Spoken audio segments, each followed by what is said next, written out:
Rain may be coming down, but football will still be center stage at Glover Community Field and Stadium in the First Coast city of Jacksonville, Florida. SIAC football, Savannah State looking for their first win as they take on homestanding Ed Waters University. Hello, everybody. James Red along with two-time Super Bowl champion, proud graduate of the Fort Valley State, Tyrone Poole. Tyrone, this is a game in which both teams looking for their first win in the SIAC. Yeah, definitely, James. They're looking for their first win in the SIAC. But what makes this season so important for Ed Waters and Savannah State, they have an opportunity to change it up if they don't get that victory today. The season is long, is what I'm trying to say. It's the early part of the season. They got many more games to play. They have a lot of young men who will make an impact today. Tyrone, let's talk about our ESPN impact players. J.T. Hardage, the quarterback for Savannah State, he makes them go. Yeah, J.T. Hardage. Savannah State is a running team. And if Ed Waters stacks the box by bringing that extra safety down, which I expect them to do, JT is going to have to throw that ball to loosen that defense up. Defensively for Savannah State, McKinley Newbill, they expect him to have a big game. But on the other side, Ed Waters, Ferrante Coward, he's special because he does what you like to do in your pro days, return kicks at a high level. Yeah, this guy, Coward, he can help you score on many levels. He can help you with the throwing and the passing game, and also he can help you on special teams with kick return and punt returning. He's a triple threat. And on defense for the Tigers of Ed Waters, Whitmere Garcon, you'll see him on special teams, and he's the leading tackler on the team. Yeah, he's kind of undersized for a middle linebacker, but he's going to have to play real hard against the Savannah State offense that loves to run the ball. And what I like about Garcon, his tenacity.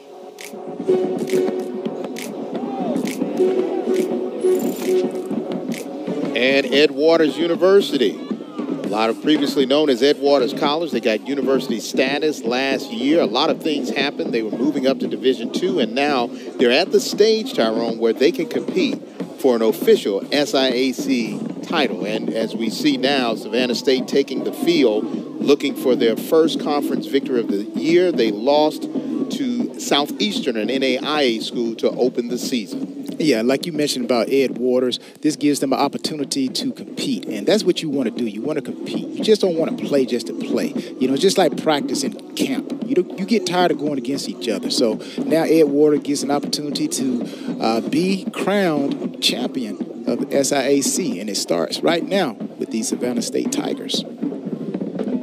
Henry ready for kickoff for Ed Waters.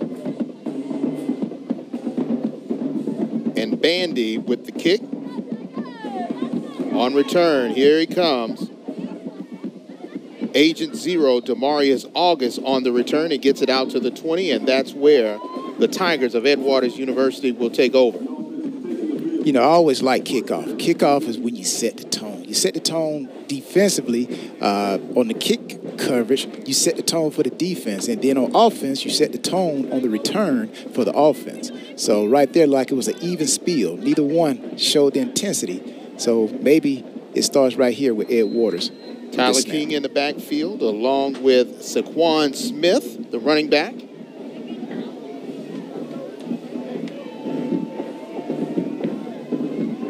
Run to the outside, goes nowhere fast. A swarm of white shirts there. Tackle for a loss. Jonathan Glover leading the way for Savannah State's defense. Good pursuit by the defense. And that's what you want to do. You want to, every guy feels the gap where it makes the ball bounce to the outside. And every coach knows that they want their running back to go north and south. On that play, you went east and west. And that's what you want if you're Savannah State defense. Going to spread it out with a 4 wide receiver set, 3 to the near side, 1 back in the backfield for Smith, the quarterback, on 2nd and long. He's going to keep it. Smith is going to run, try to outrun the defender, but he can't do it. Brought down by Deion Bell, the junior out of Savannah. Yeah, you drop back, you go in 3 wide. You see you got the back set off to the left. This was definitely a quarterback draw. There was really no motion in the drop back set of the quarterback. Look him off and take off running. 3rd down and 8 now for the Tigers of Ed Waters University. Smith with time. Throws it high and incomplete. Pass intended for Tiberius Horn. And it's 4th down. What's going to have to happen here? You got to go through all your reads. Right there, you see staring down the wide receiver makes it easy for the defense to be able to corral and make the coverage. So, got to look off, go to the first, second, third. You got to be able to sit back there in that pocket and read the defense. Punting situation now for Ed Waters, back deep in punt return. Marquell Brown for Savannah State. A rocket of a punt. And Brown will let it go out of bounds. And now we'll see the Savannah State offense take over. Ed Waters still hyped up, and they're trying to get their first win of the season. And for Savannah State, looking for their first win. Here comes their quarterback, J.T. Hardage. Doesn't have a lot of yards, but if you give him an opportunity, he is a man that can make it happen. Again, like I said in the opening, I believe Edward Waters is going to try to load the box, and J.T. Hardage, he's going to have to throw that ball to loosen up the defense. So I wouldn't be surprised if I see Savannah State come out throwing the ball. Ball's at the 37-yard line of Savannah State.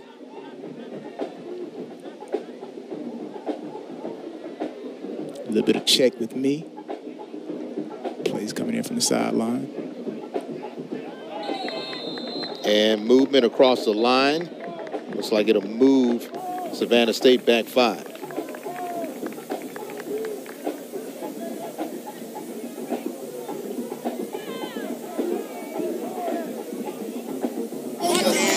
As they say, they call it shooting yourself in the foot. Number 1. You don't want to get a penalty. Remains. MEs is what we call them. Those are the things that can hurt you the quickest and help you lose the game. Mental errors. And Savannah State's coach, Toriano Morgan, is happy that that wasn't against his team. While the offense They've been played with penalties. First down and 15 yards to go. Now the ball placed at the 31-yard line.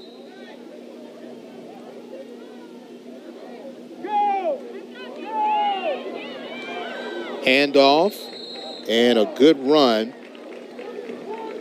by Shamarcus Poole. You know what I like about this formation that Savannah State is running out of? They call it a double tight. We call it in the pros an ace formation. You got 2 tight ends. That is a good balanced run offense. You can run out of it or you can pass out of it. Second down and 7 now for the Tigers of Savannah State. Fake it off to Poole, and now Hardage is going to keep it and get some positive yards before he's brought down. Good tackle there by Whitmere Garçon. Well, one thing we do know about Hardage, if he's been very well coached. If it's not there, take off and run it. Picks up a few yards for Savannah State. Positive. You always want positive yards. You want to fall forward, as they say. You never want negative yardage. And here comes Poole, and Mr. Poole, no relation to you, Tyrone, makes it across midfield. That's a great name, last name. That's a great name, Poole. But again, right here, straight dive up the middle. So again, they're going to challenge that D-line, the front 7 of Edward Waters. And this is where, as we know, the game is won between the trenches. Ball now at the 47-yard line of Ed Waters. Savannah State keeping it on the ground here on their opening drive. First pass, reception made. Helmet is lost by Ed Waters, but it's a first down. Great catch for Savannah State. Reception made there by Demarion Colbert. Yeah, you get a little bit of singled up, one-on-one, inside route. Good throw by Hardage. Great reception. First down for Savannah State, moving the ball down the field. Inside run again by Poole. He eludes one tackler, makes it to the second level, close to another first down for the Tigers of Savannah State. So now if you are Edward Waters, you see the type of offense that Savannah State is going to run at you. They're coming with 2 tight ends, and they're going to run it straight ahead, the A gap, B gap. So now this is where your defensive lineman has to really get off that ball and penetrate. Same formation, sit up, single back. Once again on the ground, inside run. This time it's Jordan Grant on the carry.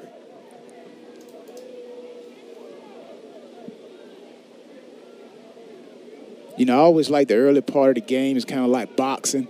You kind of feeling each other out. Just because you score first doesn't necessarily mean that you got the momentum.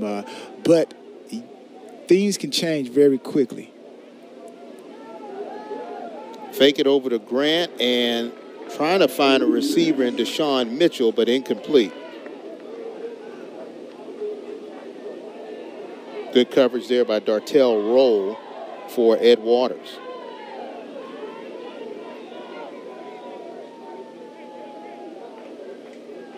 Fourth down and 2. Yeah, you always see the coaches, they put that shoulder on the shoulder pad, tell them to calm down. Everything's going to be okay. Calm down. We're going to have another opportunity. And let's remember, for Savannah State, new head coach Aaron Kelton in his first season. Field goal attempt here. Jorge Gonzalez with his first attempt of the year. Kick is up, and it is good. 10:36 left to play in the opening quarter, and J.T. Hardage and his team able to pull off a field goal as they have an early 3-0 lead right here on ESPN.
And the Tiger cheerleaders of Ed Waters University enjoying now. The rain has subsided in the First Coast city of Jacksonville, Florida, but we will have rain in and out. You see the first-year head coach for Savannah State, Aaron Kelton. He is a Boston native, but he comes down to the area of Savannah, Georgia, and is bringing a new brand of Savannah State football, but still keeping their core of running the football at heart.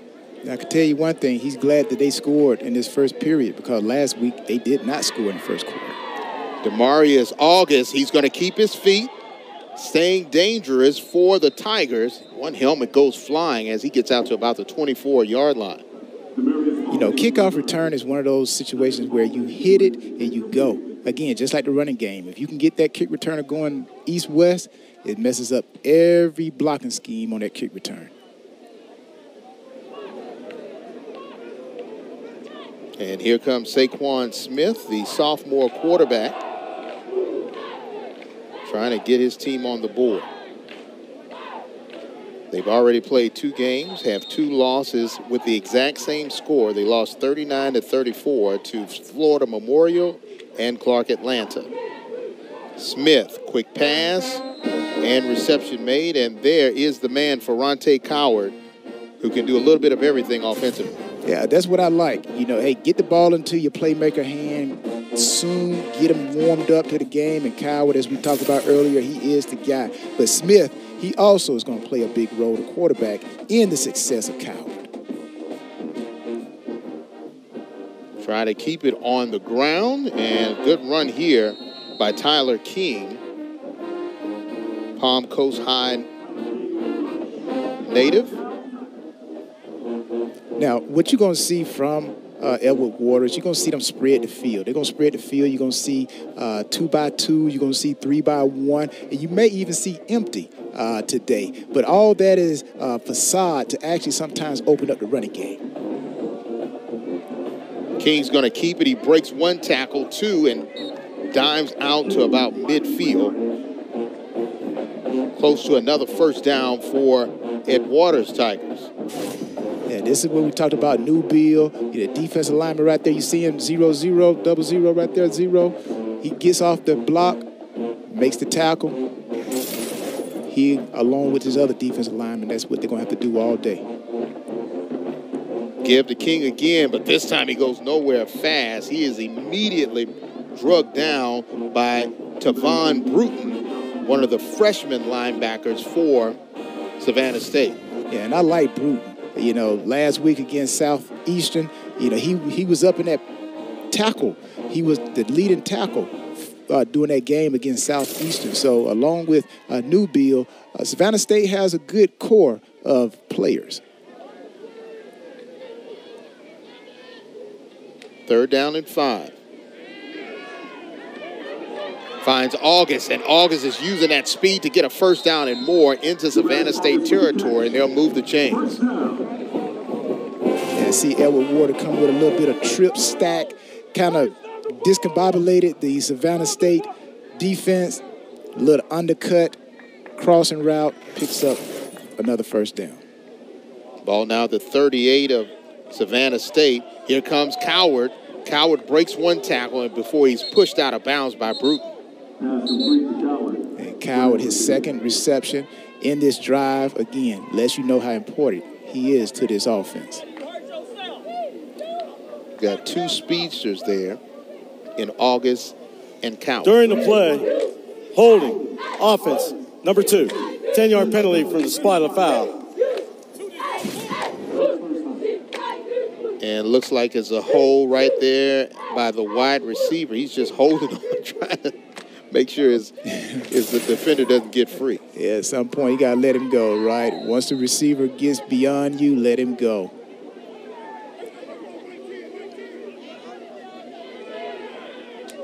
First and 15, movement. Flag is thrown, looks like a free play for the offense. Almost a great catch by August, in and out of his hands. But they still may get 5 yards. Look at this one. And usually that's the tendency. If you get a flag, you know what? It's on defense, throw it deep. Throw it deep, and they almost came up with a big play. Offside, defense, number 95. 5-yard penalty remains, second down. That was called on Justin Gilbert.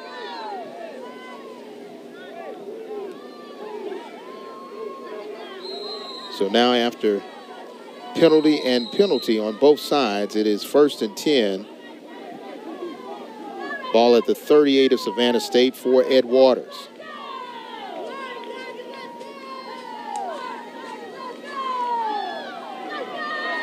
Going inside, finding some room to run. Second and third effort. And Deshaun Hughey, the first opportunity on his first carry, he shows why he's one of the best runners with 102 yards a game rushing.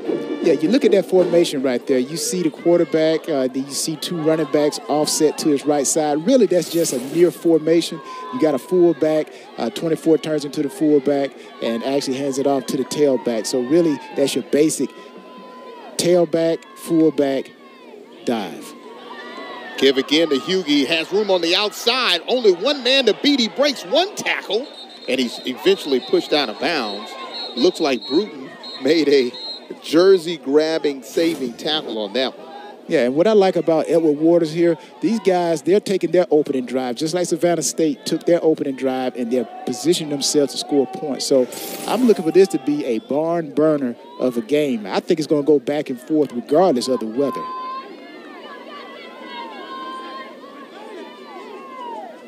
Weather right now, we're dry. Thank goodness for the turf field. It's not a sloppy. They're trying to move men in and out. They had too many men on the field. Should be a free play. They were able to gain maybe 1, possibly 2 yards, but it's going to be a penalty. They were trying to get the proper personnel on the field. Yeah, sometimes that is what happens when you have too many plays going into a game. You have too many personnels, and sometimes people don't hear when they're coming out, when somebody's coming. Legal substitution defense. 5-yard penalty remains, second down. And Coach Shelton doesn't want those unforced errors for his young football team. No, you definitely don't want to help out by getting penalties on yourself. But, you know, Coach Morgan is doing a great job as well with Edward Waters. So he's just in his second year. Tyler King moving over to the other side. They're going to give it to King. He found a huge hole in and for the end zone. Touchdown, Ed Waters University. Put 6 on the board for the Tigers. Great adjustment by the quarterback, Smith. And he actually did that on his own. Called the right play, positioned the running back on the right position on the side of the offense. Offensive line opened up the hole. Touchdown, Edward Waters. They are the first to draw blood as far as the touchdown. And they were the first to start dancing on the sideline. Exactly. Point after attempt by Bandy is up, and it is good. 7:05 left in the opening quarter. Ed Waters University trying to get their first conference win on the legs of Tyler King. They're able to get 6 on the board.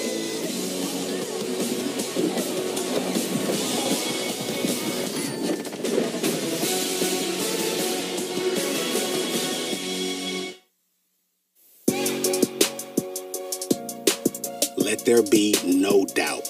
You are ready for whatever comes next. You've got bars to raise, expectations to exceed, status quos to rise above. And you've come to the right place. Because it all starts right here. Which is precisely why we are so proud to support HBCU programs. With Academy Sports and Outdoors, you can take outdoor fun to a whole new level with just a touch of a button. Because there's so much to discover on the Academy app. Create your dream outdoor living space that gets the whole family out there spending time together. Master new recipes with just the right amount of heat and the perfect spice or seasoning. And give the kids even more ways to play. Great times are waiting. Download the Academy Sports and Outdoors app today. Since 1837, historically black colleges and universities have been fulfilling their purpose to educate and empower. Since 2009, the Home Depot's Retool Your School Campus Improvement Grant Program has also been powered by a purpose to update, upgrade, and uplift HBCU campuses. Today, 44 million votes, $4.1 million, and 147 grants later, we remain inspired by the people, the passion, and the power of HBCUs to continue our purpose. Learn more at retoolyourschools.com.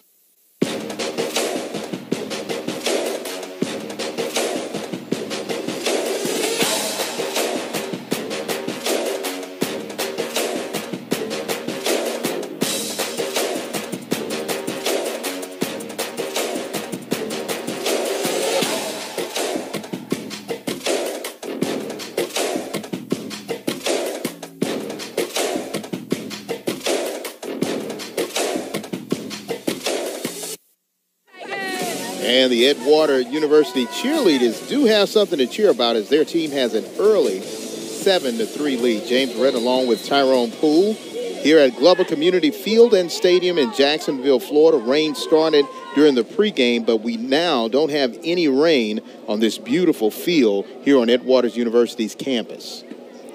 Ball goes out of bounds. You know, that's a great thing, James, about playing on this turf versus grass. If they were on grass, then you got the dirt, and now the field becomes a little bit slower. But when you're playing on this turf, whether it's raining, the weather could be any kind of predicament. The field is always going to be in good shape, good traction. Illegal kick out of bounds. Ball will be placed on the 35. First down.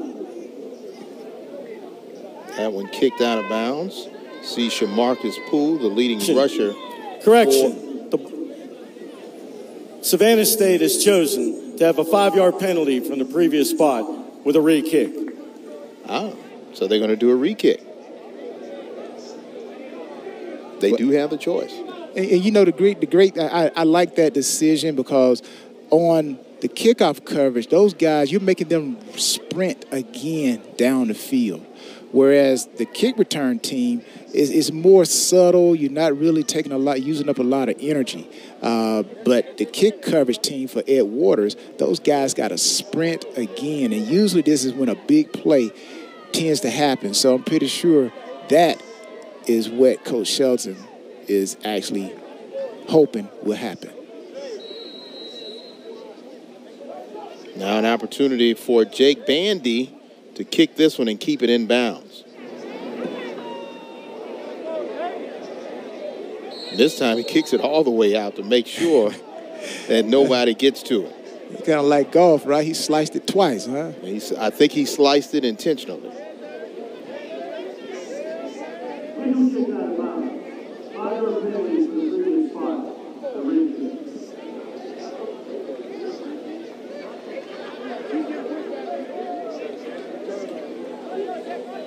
And Shamarcus Poole is like, they're going to kick again. Coach Kelton, with his gamesmanship, he's saying, all right, you want to keep kicking it out of bounds?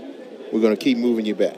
And the kick coverage team is going to continue to get tired. So you're going to put it in the field of play at some point. And again, look how far mental errors, whether it's technique or physically or mentally. This is what hurts you. Now, Edward Waters has given, for sure, Savannah State a short field.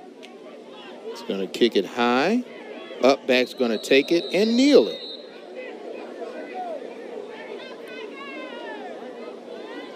And all that for field position. And Savannah State, basically, it's kind of like going to Las Vegas, right? You're pulling the slots. And basically, Savannah State has gambled and given themselves a great opportunity to not run a lot of plays to get into scoring position. Whereas Edward Waters, they just put, if I'm a defensive player right now, I'm upset with the kick coverage team. And they get it out to about the 37-yard line. So just 2 yards more than what they would have had on the penalty.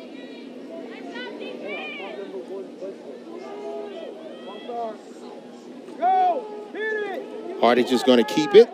JT trying to go for a spin move. That doesn't work very well for him. And brought down by Dartell Roll. Now, I've seen Ed Waters, when they played against Clark Atlanta last week, they actually had, we call 8 in the box again. They played a lot of man-to-man. And again, Savannah State is predominantly a running team. And Ed Waters, I believe, again, they're going to play man-to-man. And Hardin, the quarterback, going to have to throw the ball. New quarterback now, Jaden Adams, redshirt freshman. He played last week against Southeastern. Adams slips and falls to the ground, and that one doesn't go necessarily the best way possible. Quintoro Powell, the big defensive tackle, falls on top of him, and you see the stat line for Adams, 6'3", 195 out of Savannah. Well, whether it's Adams or Hardage, Savannah State is going to have to throw the ball. We see they lining up in trips. The question is, will they throw the ball?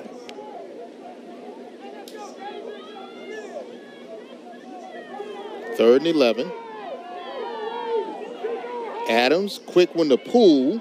He eludes one defender, goes into the next defender, and looks like he is close to a first down. And he's saying, yeah, move the chains. We got it. You know, that's a great play. Great play. You spread the defense out, send everybody deep, Get those linebackers turning and running right there, you see, and just dump it down the pool and just let him use his quickness, visibility to make yardage. Good call. Needed to get to the 47, and they did just that. 1st and 10 now for Savannah State. Give to Shamarcus Poole on the outside. Gets to the 2nd and possibly 3rd level inside Ed Waters' territory down to about the 36-yard line. As I looked at film of Ed Waters' last week game, they had trouble stopping the run, forcing an edge last week against Clark Atlanta. Clark Atlanta kept getting on the outside of them. I'm pretty sure they tried to fix it, but it doesn't look like they've found a solution right now. Keeper. And Adams able to get 1, possibly 2 yards. Brought down by Emmanuel Thorpe, sophomore out of Vero Beach, Florida. Adams, a freshman. Evidently, for him to get in and get on that field, he's shown the coaching staff that even as a freshman, he can run the offense the way they want them to run it. Last week, he was 10 rushes for 72 yards, 4 of 9 for 118 yards passing. And here comes Adams using those long legs to get forward enough for a 1st down and close to the red zone. And, you know, whenever you have a running quarterback, really defensively you don't account for the quarterback running the ball. You're just hoping that you can make a play unless you put a spy on the quarterback. So whenever you have a quarterback that's mobile, it just makes your offense, your running game, even more potent. That's why you see a lot of these athletic quarterbacks being put in that position to run and hopefully throw. Keeper again is Adams. He gets inside the 10 down to about the 6-yard line. Jaden Adams electrifying the Savannah State offense on their 2nd drive. So you ask yourself, how do you stop this particular play? Well, what you got to do, anytime you get an opportunity to hit that quarterback, you got to hit him and make him pay for every time he wants to run that ball. And that'll kind of slow that route up a little bit, that running of the quarterback. But Adams is doing a great job of picking up positive yards for Savannah State. 1st and goal, ball on the 7.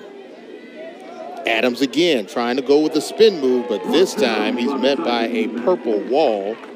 Leading the way, DeVell Moore Jr. playing that defensive end spot. Yeah, did you see that lick that Moore actually, that he did what I just talked about. Anytime you see that quarterback, you get an open shot on him, take that shot, make him pay. Watch Moore come in here.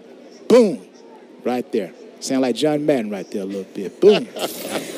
But that's what you have to do. The quarterbacks want to run the ball. They turn it to a running back, deliver a lick. Now, were you a boom DB or just a cover DB? I was a cover guy. Okay.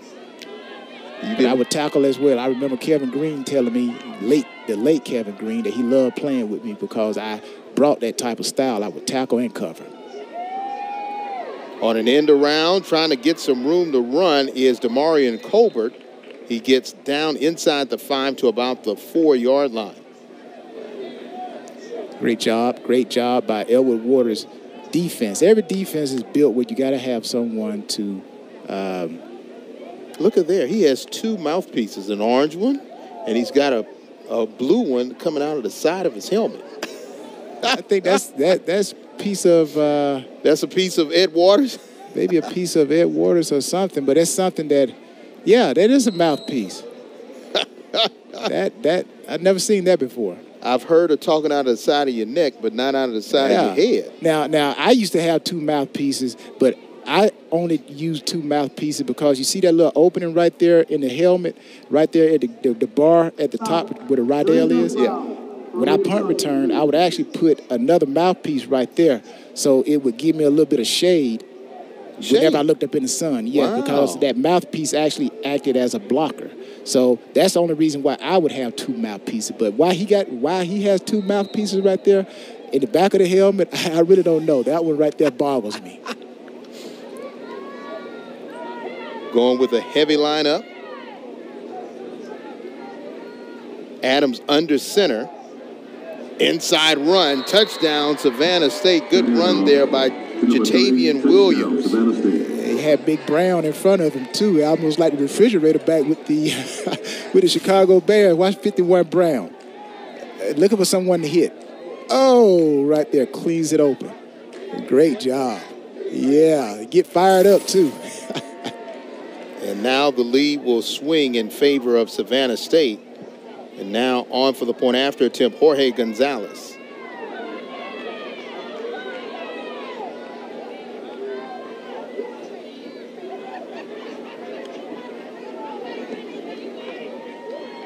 Kick is up, and it is good. 1:51 left in the opening quarter. Jatavian Williams finishes the job with a powerful run into the end zone. They're up 10-7.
Have a few Savannah State fans made the trip down to Jacksonville, Florida for this key SIAC matchup, Savannah State and Ed Waters University. James Red along with Tyrone Poole. Tyrone, what we've seen so far are two teams that can run the ball very well and find their way into the end zone early. Yeah, exactly. We know we're going to get that from Savannah State. They're going to run the ball. That's what they do. That's their DNA.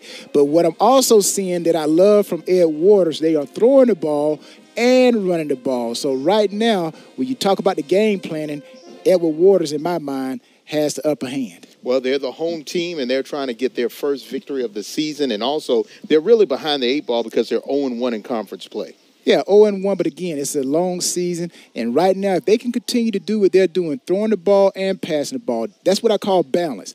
Then Edward Waters going to make some noise in the SIAC. In their first year officially able to win a conference title, they've made the transition from NAIA to Division II, and they are ecstatic having the opportunity to compete for an SIAC title. And for Savannah State, making the transition back down to Division II, they're really trying to finish the job. They were really one win away from winning the SIAC Eastern Division.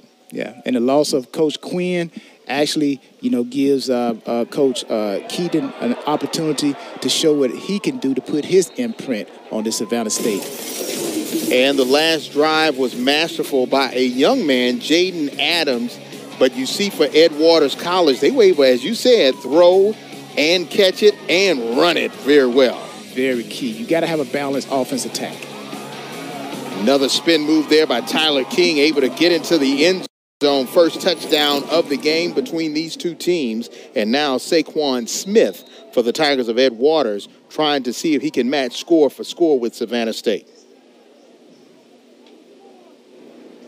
From his own 38, he's going to once again give it to one of his talented running backs.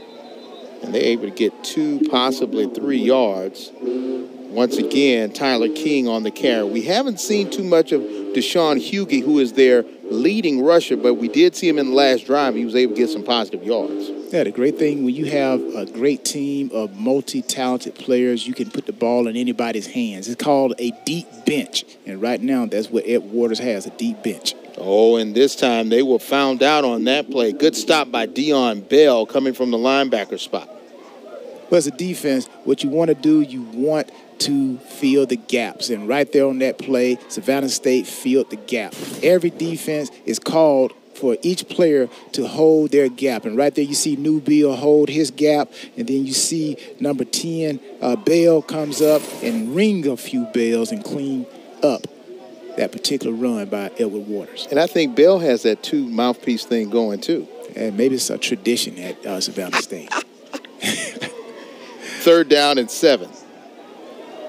Smith's going to run, and wow, he runs into a wall. Noah right there, Uchenna Noah. I mean, he really lays some leather down there. Yeah, again, I'm not advocating hurting people, but this is defense. And Bruton, I like this guy. He was their top tackler last week. He's just an aggressive guy, 48 right there. I like him. I like him a lot. And we saw him come in a couple times when the quarterback was running the ball for Ed Waters. He came in and finished him off. That's what it takes. You want that type of guy on your defense. He's that spark plug. Holding. Offense. Number 55. 10-yard penalty from the previous spot. 1st down. Toriano Morgan on the field to attend to an injured player.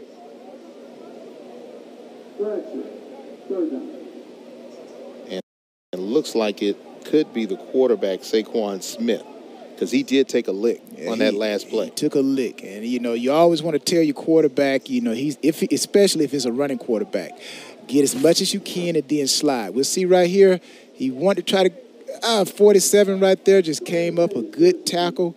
47 for Savannah State. Noah.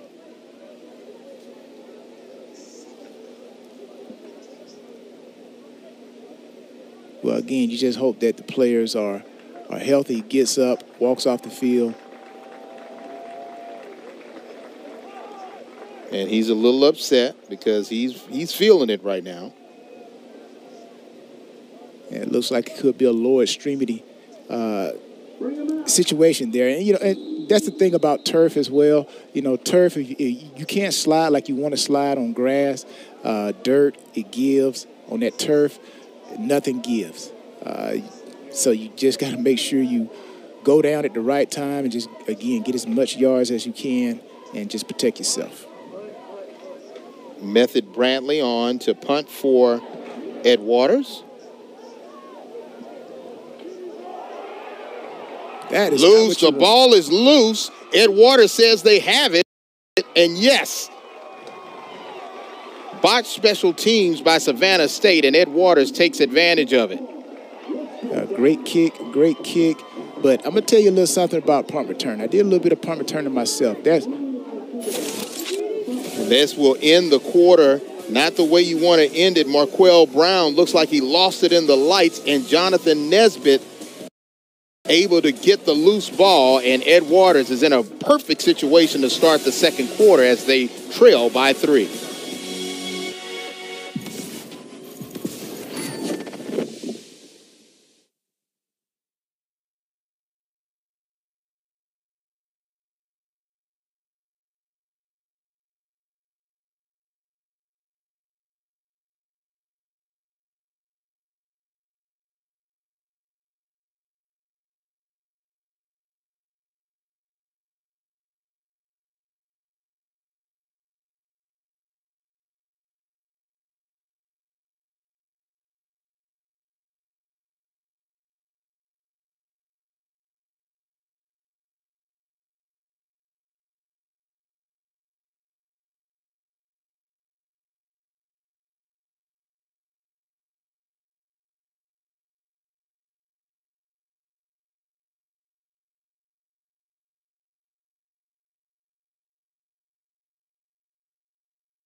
The growing pains for Aaron Kelton's Savannah State football team continues as they had a faux pas on special teams punt return fumble, which gives Ed Waters short field and continues their drive as we start the second quarter. And this inside run goes nowhere for Deshaun Hughey. Let's take a look at that punt, Tyrone. Yeah, bottom line here, James, on this play here, the punt returner, his job is to catch the ball, but also technique is involved in that catching the ball. You got to be able to turn, sprint, baseball turn, sprint, and then come to balance, get back up under the ball, and catch it. Right there, you saw the punt returner reaching for the ball, and now that's why Ed Waters is sitting in pretty good position on the 15 and hopefully they're hoping to punch it in. New quarterback David Johnson spelling Saquon Smith, who left the game with what appeared to be injury. Going to give it to Hughey. Hughey trying to make it to the outside. Good pursuit angle and able to dive and make the tackle is Amari Johnson, young man out of Atlanta by way of Benjamin Mays High School. Yeah, again on this play here, basically just trying to get to the outside. You got the wide receiver hoping to cut off the end guy to allow number 5 right there, 15. Deshaun, to opportunity to get to the edge. 3rd down and 8, ball now on the 14.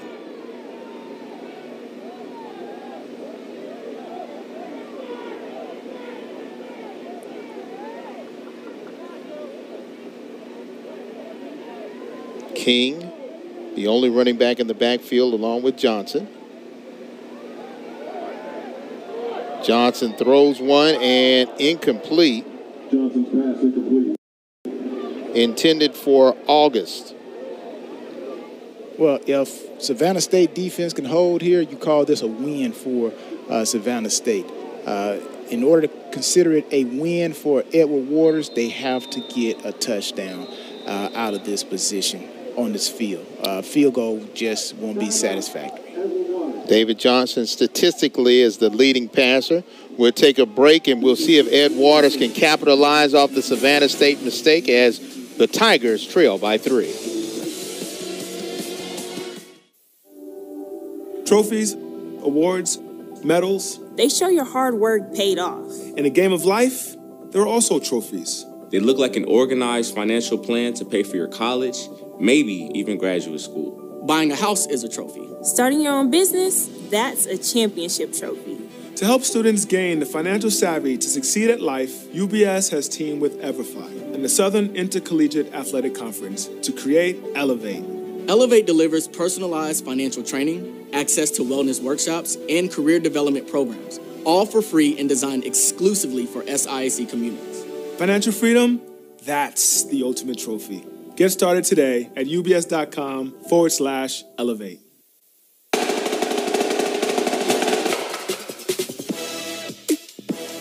When you're part of something bigger than yourself, it feels like all you ever do is win, win, win. And when that something is an HBCU, you know you can't help but win, win, win. So, as proud supporters of HBCU programs, we just can't lose.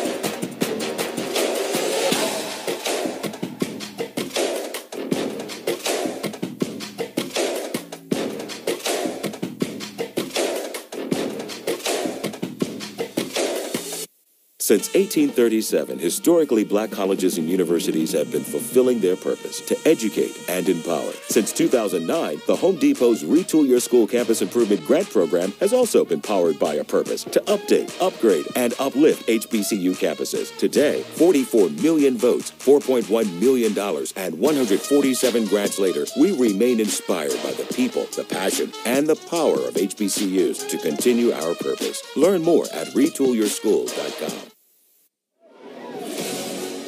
And looks like we're going to have a field goal attempt. Bandy will look to get his first field goal of the season. Looks like this will be about a 32-yarder. And wow, that one does not go well. No good. Yeah, Savannah State is jumping up and down because this is a win for them.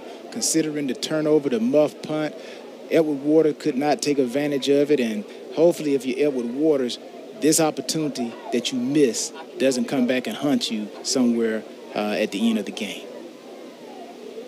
But when you get plays like this, you got to take advantage of them. So this is a win for Savannah State. Their offense coming out with a little bit more energy, I would think, because of what the defense just did. Staying in at quarterback number 9, Jaden Adams. Masterfully brought the team down, able to get their first touchdown of the game to give them the 3-point lead. Adams again on the run. And he's able to get some positive yards before he's brought down. Good tackle there made by Jeremiah Bolden.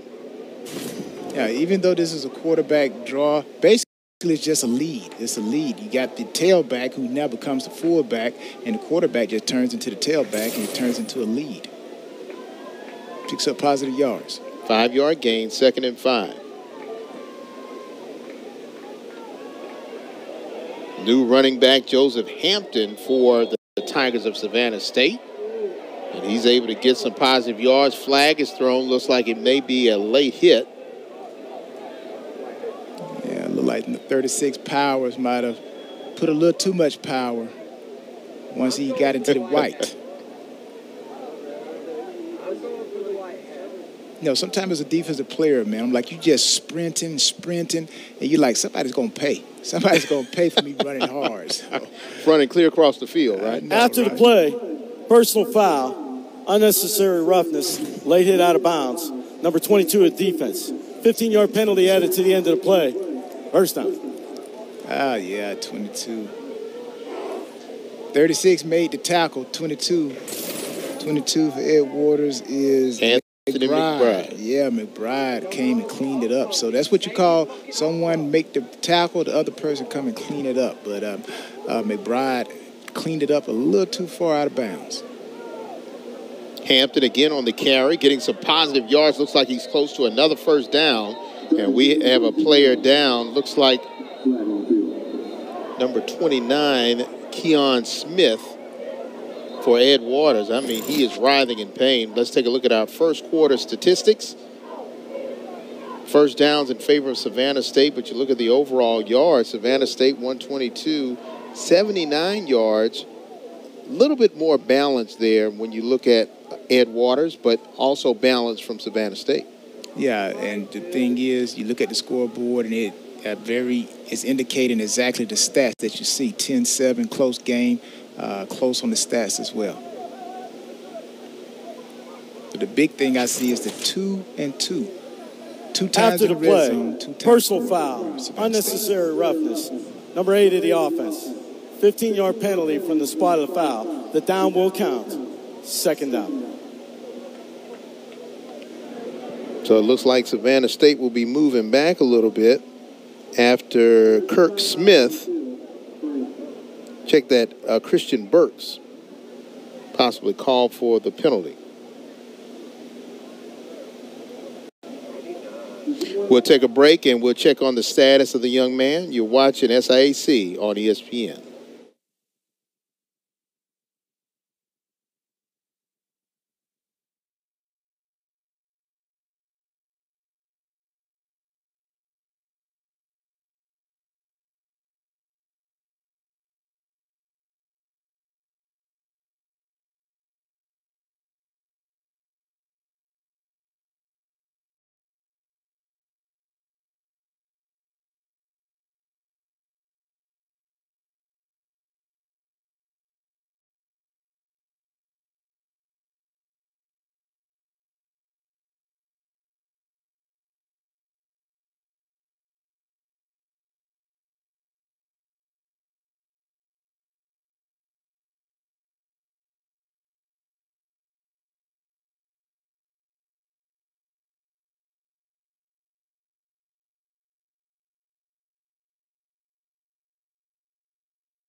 Happy to see Keon Smith make it off the field, but he is still writhing in pain. The Edwaters University defensive back. Hopefully he'll be okay. Now after the penalty, it's 2nd down and 18 for Savannah State.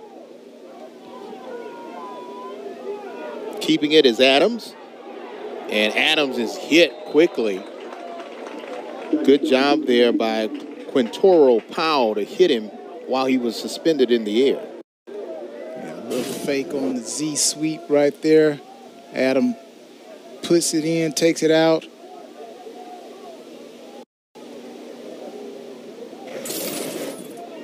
Finishes with positive yards. We've seen some hard hits so far early in this game.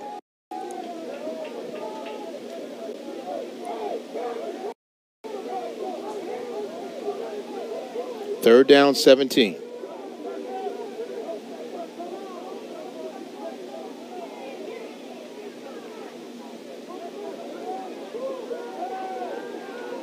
Adams with time, getting hit on the backside. The ball was batted away.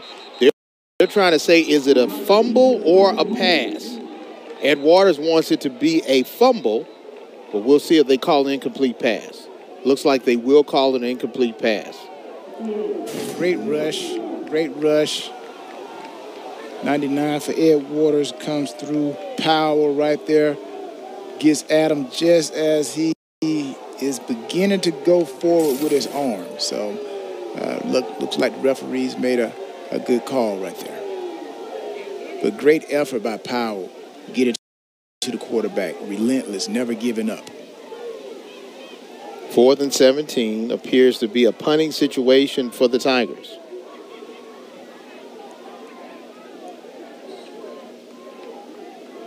Tomei to punt for Savannah State.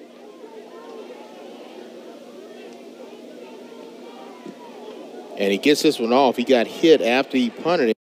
It looks like no flag early. It will take a Savannah State bounce, and it will be dead inside the 10-yard line. But it looks like they may have a penalty because Tomei got his legs taken away. Roughing the kicker. Roughing the kicker. Number 22 is the defense. 15-yard penalty from the previous spot. Automatic. First down. Yeah, that's the thing, James. When you know that you're not going to get the ball, let it go. Let it go, and this is where you start using your athletic ability to avoid that punter, because you know if you come anywhere close to that punter, he goes down. They're going to throw the flag, roughing the kicker. New life now for Savannah State as they're trying to hold on to a 3-point lead. Jaden Adams coming in to spell J.T. Hardage. Jordan Grant in at running back now. Going to give it over to Colbert, and now Colbert goes nowhere fast. The defense could smell that in around real quick. They brought him down. DeVell Moore and company right there to wrap him up. Yeah, Moore did a great job staying home. Nowhere for the Z sweep to go. Great technique, great play, great holding your run responsibility on defense. Every defensive call has responsibility for every person, and right there, Moore did his job, building that wall. So now 2nd down and 13. Edwaters' defense has been out on the field for a long time today. Pitch and catch, reception made. Second effort will get him close to a first down. They're pulling everything off him.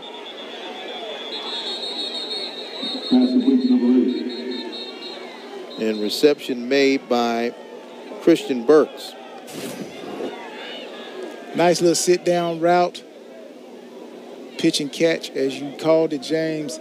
Now it's yards after the catch. Right, Waters coming in, Washington. Wanted to rip that ball out. We saw some shirts flying out from that particular play, but no ball. But again, pitch and catch, short yard, reception, yards after the catch. Jordan Grant on the carry. They can't bring him down. He's able to get about 4 yards on that one. But so far, Savannah State, they've gotten in the red zone 2 times. They scored 2 times. And now they are threatened again to actually get inside the red zone. And the red zone in defense state of mind is 20 yards and in. Offense is 25 yards and in. 2nd down and 6. Give it to Grant.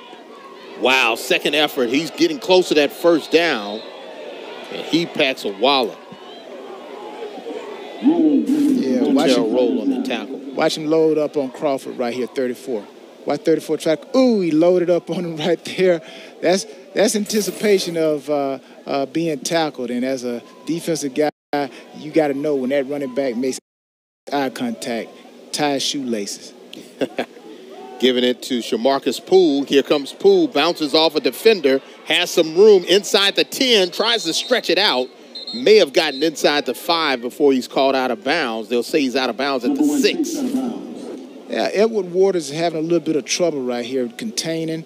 And once you lose that contained person, then it's out the door. It's always going to end up being a big play for the offense. And right there, Poole picks up positive yards for Savannah State, putting them in position again to put points on the board. Now 1st and goal from the 6-yard line. Jordan Grant back in at running back.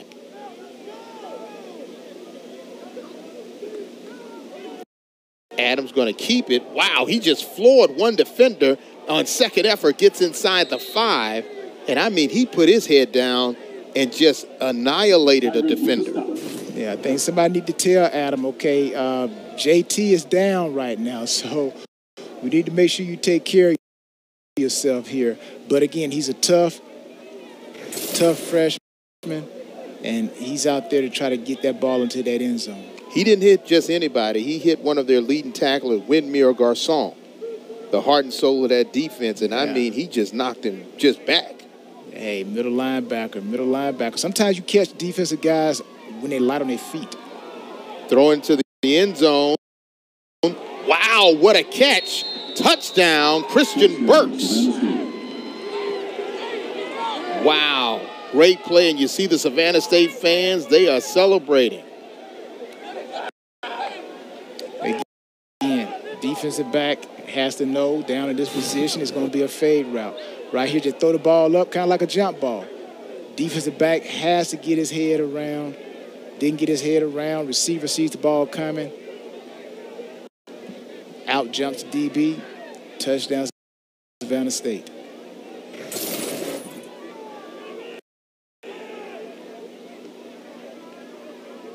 You can see the celebration. Point after attempt now by Gonzalez.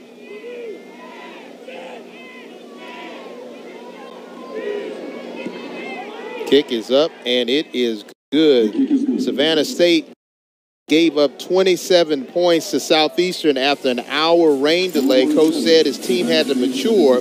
That maturity is showing right now as their lead expands to 10 points, up 17-7.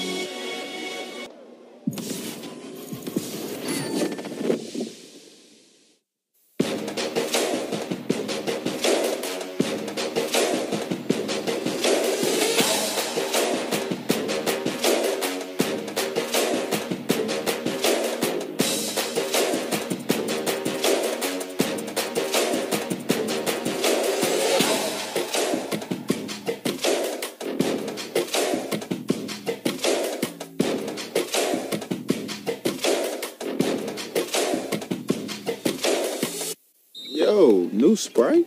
No, same Sprite, new bottle. It's kinda like same floater, new heights. Same jam, new style points. Same pregame, new drip. Same spokes, new person. Same ice, new tray. That's cold. New bottle, same refreshing Sprite. With Academy Sports and Outdoors, you can take outdoor fun to a whole new level with just the touch of a button. Because there's so much to discover on the Academy app. Create your dream outdoor living space that gets the whole family out there spending time together. Master new recipes with just the right amount of heat and the perfect spice or seasoning. And give the kids even more ways to play. Great times are waiting. Download the Academy Sports and Outdoors app today.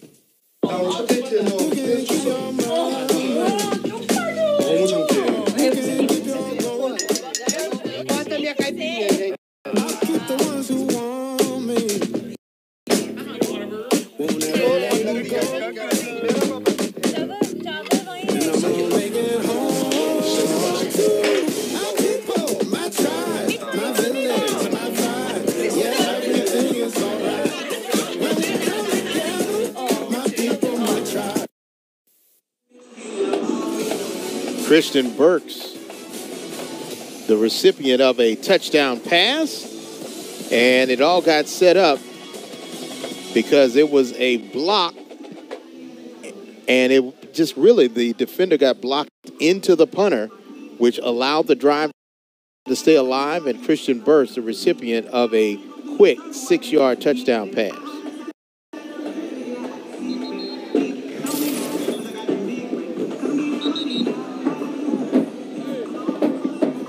And we see Mr. Burks right there. Everybody's trying to get hydrated because even though the sun is not out, it's still humid down there in Jacksonville. Yeah, Florida, anywhere in Florida is humid. Anytime you go down south, South Georgia, it's Florida, anywhere in Florida, you're always going to get that humidity. So you always stay hydrated. But great play by Burks. He outfought the defensive back, positioned himself to catch the ball, and yeah, that's what you want. And now Ed Waters finds themselves in a 10-point hole as Savannah State is going on the road to try to get their first victory of the season and, more importantly, first victory in the SIAC Eastern Division race. And a squib kick, and it will, whoa, it go.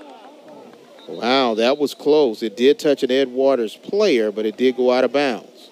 Yeah, it kind of remind me right there of the Super Bowl between the Colts and the Saints when Sean Payton tried to surprise everybody with a onside kick, and it almost worked right there for Savannah State. For Saints fans, they say that's the greatest onside kick ever. That's why you always taught that front line of the kick return team to never leave until that ball is in the air, kicked. Just for situations like that.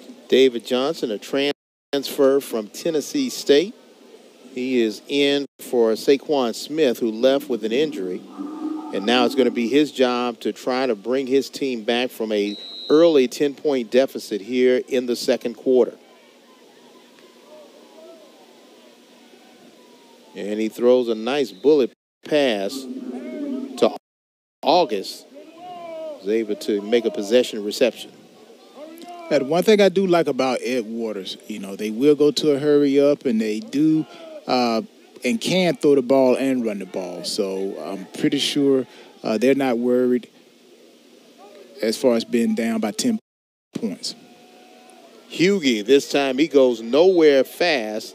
Defense was there. Kelvin Drummond, the sophomore D tackle, able to wrap up the leading rusher for Ed Waters College. Again, little slant in the defensive line, slanted right into the play that Ed Waters was trying to run. So sometimes a great defensive call can put you right in position to make the play.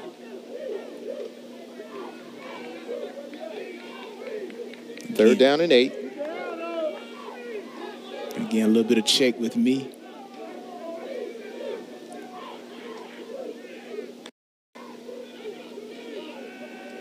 Johnson getting some pressure, finds a receiver, great ball. And once again, he finds August. And they'll call him down before he went out of bounds. And looks like he has enough for a first down. Yeah, a little bit of clear out by the slot receiver right there. curl route behind it. Picks up positive yards. See a lot of Savannah State Tigers there trying to take that ball out. But great play scheme by Edward Waters. Demarius August seems like he's the favorite receiver of Johnson. They're going to give it to Tyler King, and Tyler really can't get out of the arms of Tavar Bruton. Good open field tackle there by the freshman. Now, this is where, as a running back, you just got, you just have to be patient. Be patient and then turn the ball up. But right there, you got King, want to try to bounce it outside. No blockers out there. The play is designed to go inside. Just be patient, and then just fall forward.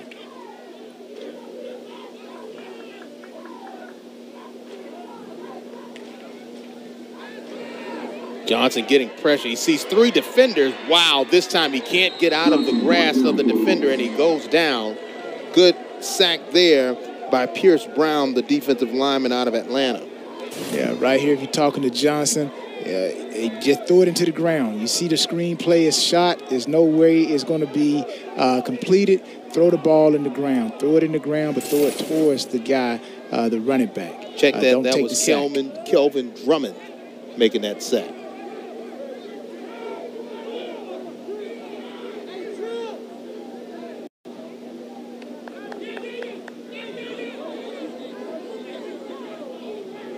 So now third down and about 23 yards to go.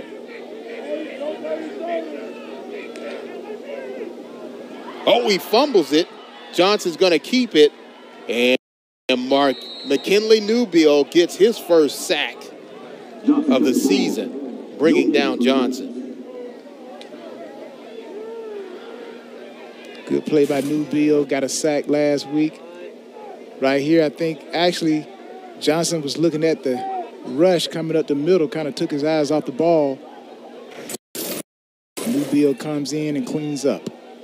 Heart and soul of this Savannah State defense. Preseason all-conference second team.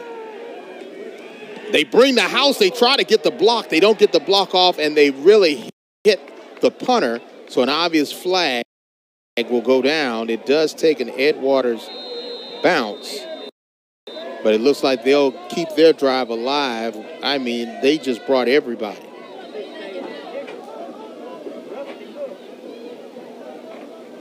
Personal foul, roughing the kicker. Number 24, the defense. 15-yard penalty, automatic first down. We saw Savannah State pick up an opportunity, and now we're seeing Ed Waters pick up an opportunity as well.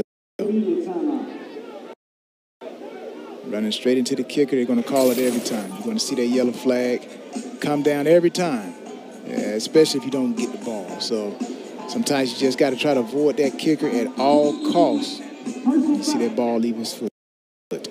We'll take a break, and we'll see if Ed Waters can capitalize. Stay tuned.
Toriano Morgan in his second season at Ed Waters University. And his team got a break after the roughing the kicker called against Savannah State keeps their drive alive. James Redd along with Tyrone Poole. We're watching SIAC football on ESPN. Thanks for joining us. And right now, Ed Waters trying to work their way out of a 10-point deficit. Good reception there by Tiberius Horn, the young man out of Miami Northwestern. Yeah, you see Rome come up there, really doesn't break down, loses his footing, allows for the extra yardage pick up by Ed Waters. Fourth reception of the year for Horn. Bullet pass, wow, just out of the reach of the intended receiver. Once again, trying to find Tiberius Horn. Yeah, you saw Johnson. He stared Horn down all the way. That is where he was going with that ball. And the longer he let that slant route go, getting kind of close to that safety right there. You see the safety come in the picture right there. But, again, if the slant is not there, I think you got to go to your second read. But right there, Johnson was definitely looking for that slant, no matter what. Second down and 10, getting a lot away and almost threw an interception. Deion Bell was right there trying to pick it off. Again, nothing there. Johnson, get outside the tackle, throw the ball away. In this part of the field, you do not want to make any type of error. So nobody open, just throw the ball away, and we'll come back and do it again.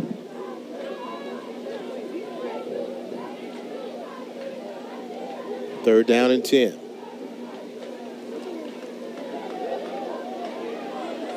Another bullet into the end zone. Wow, hits the back of the head of the defender, Latavian Blackmore, and incomplete. Great blocking by Ed Waters' offensive line. Nobody around Johnson. He has a great opportunity to deliver a pass. Didn't deliver a good pass, but the blocking by Ed Waters' offensive line was phenomenal on that play. They're going to go forward on fourth down. They need to get down to about the 13-yard line for a first. They're going to go with the bunch wide receiver and lineup over on the near side.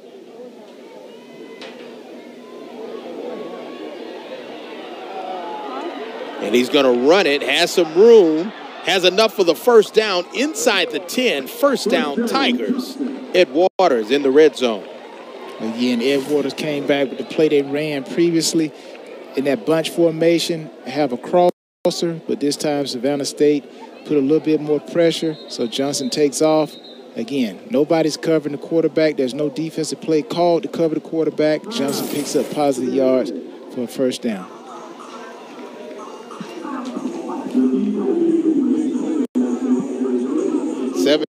17-7 is your score. Ed Waters, it looks like it was going to be a blowout in favor of Savannah State, but Ed Waters is definitely in business. Right. Yeah, Ed Waters is definitely in business. They have an opportunity to close the gap, and this time I'm pretty sure they're looking to try to get some points where they didn't get points last time they were in this position. For Savannah State's defense right now, they've got their backs against the wall. What do they have to do in order to try to keep them out of the end zone? Yeah, everybody just got to do what their job is required to do in the defense. And just understand in this position here, the back of the end zone is your partner. So play everything in front of you and knowing that all the routes have to be short. It's a run or it's going to be short passing. You don't want to go too deep if you're a defensive back and be in the back of the end zone and somebody just grabs it right there, right? Actually, the back of the end zone, that's what basically your 12th man. That's your 12th man. So you know you're not going to expect any long balls. So that's the reason why you play everything short. Protect the goal line. Defend the goal line because all routes have to come right there in front of the goal line. So if you're Ed Waters at this point, do you go back to your bread and butter and try to run it, or do you give David Johnson the opportunity to throw it in? You know, honestly, I think this is an area that is good for screens screens. You get the defensive line pushing upfield. You get the defensive backs and linebackers dropping. You just dump it over and try to let the running back wiggle and move and try to get into the end zone. Can that be the worst nightmare for a defensive back when they got a screen and all those offensive linemen are just coming toward a cornerback? If you get there too late, it is. You want to catch them big guys early before they get going. All right, it looks like we're ready to get started. Johnson still in at quarterback. First and goal, ball now on the 8.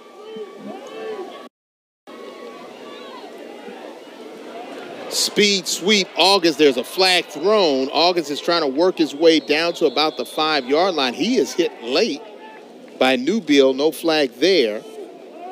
But it looks like it could be a hold. We'll see what the official call will be. Holding. Offense. Number 83. 10-yard penalty from the previous spot. Remains first down. And that'll be on Bernie Jadot, the tight end. And now, rather than being 2nd and 5, it'll be first and goal now outside of the 10-yard line, all the way back to the 16, make it the 18.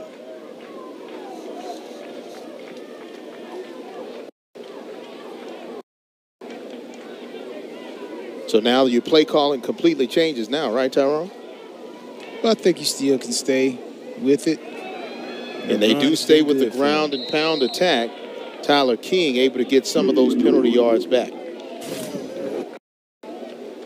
Again, opportunity. It's only so much you can do as an offense. The Z sweep, the straight ahead run. But either way, you're going to get the run game. This is why defenses, they tend to play a lot of man-to-man in this particular part of the field, because they know the field is short. You don't have to defend too much, and you can attack the offense more. Johnson, wow, he eludes one defender. He's going to run, slides, gets inside the 5, down to about the 3-yard line. He's quickly brought down by Elwin Kirk-Smith. A little bit of RPO right there. Was trying to go to the slant, wasn't there. Johnson takes off, picks up positive yards, and he did slide. So smart by Johnson there. 3rd down and goal from the 4. Movement across the line, free play. And the ball is batted away by Elijah Norwood. Yeah, Elijah Norwood has been singled out on a couple plays earlier, but he's holding up, doing a great job.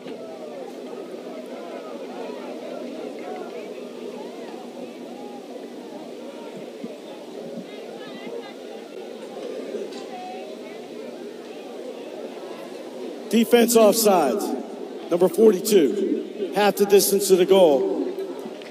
Replay. 3rd down. So that'll move them up, I think, from the 4 to the 2-yard line. Ed Waters University trails by 10. Their starting quarterback, Saquon Smith, left with an injury. And now David Johnson, the transfer out of Tennessee State, trying to lead his team to their 2nd touchdown score of the game.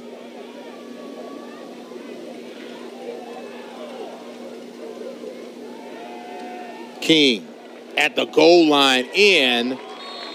Touchdown, Tigers. Touchdown, Tyler King. Touchdown, Ed Waters University.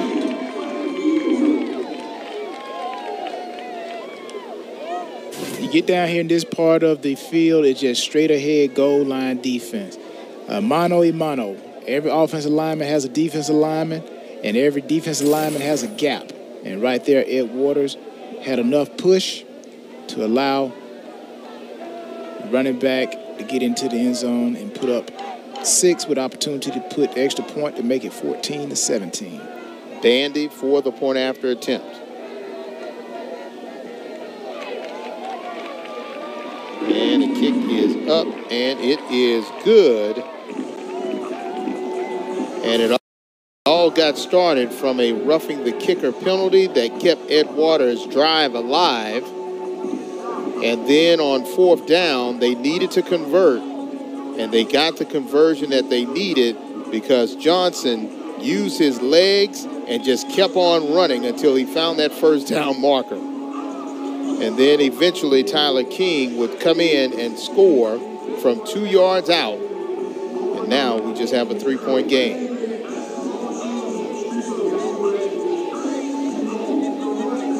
You got a team like Savannah State that was 8-2 last year. Ed Waters, of course, 4-7 last year. But it just shows you how much a year can make the difference. So Ed Waters has a good program. Savannah State, up-and-coming program, even though Quinn left. And you have Kilton there, but still yet the tradition of Savannah State Tiger football is still in play. Now back deep for Savannah State, Joseph Hampton, one of their reserve running backs. They're going to kick it deep, and the up back runs into the running back, and he slides and falls down. So it looks like Ed Waters got a break there. Yeah, if you're Roberts, you never go back, number 11, who caught the ball. You always taught on special teams, never go back. The deep guy is the call guy. You're going to hear me, and you just turn around the upper level and just go block. But you never go backward. That's the first rule of kick return. Memo, or what they tell you, never go back to catch the ball. Jaden Adams staying in at quarterback. JT Hardage only played a couple of series, and it's been Adams who has been masterfully directing this team. Once again, using those long legs of his 6'2 frame, 6'3 frame, and he's stepped out of bounds, but looked like he was off to the races. Yeah, nice little stride there as well. And like you said, looked like he was off to the races. Again, just going to put it in the belly, read the end. The end crashes, keeps it, turns it up. If it wasn't for the sideline, he probably would still be running. Nice play by Adams there. Ball now at the 38-yard line.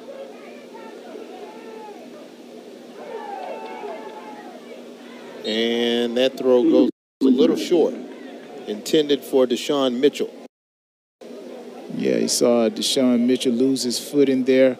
Good delivery of the ball by Adams. Again, you got to have your good footing to catch the ball. Incomplete. But again, Adams, looking at him right there in your screen, he's stepping in, he's stepping up. So they're using him to the best of his abilities, which looks like running the ball. 2nd and 10. Adams with some time. And as you said, using that run, he was able to gain 1, possibly 2 yards. Quarterback of his stature, his ability, you get him on the outside, roll him out, and give him 1 or 2 options. And if the options are not there, then let him take off and start running. Just what you saw right there on that particular play. 3rd down and 8. Just over a minute to play in the opening half. It's been rather entertaining. The rain is held off, and we've been seeing some good football.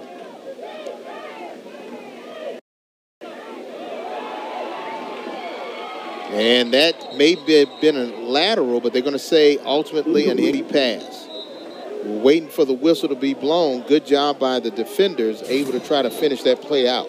Yeah, Adam has to deliver a good ball here. That's not real good catchable ball.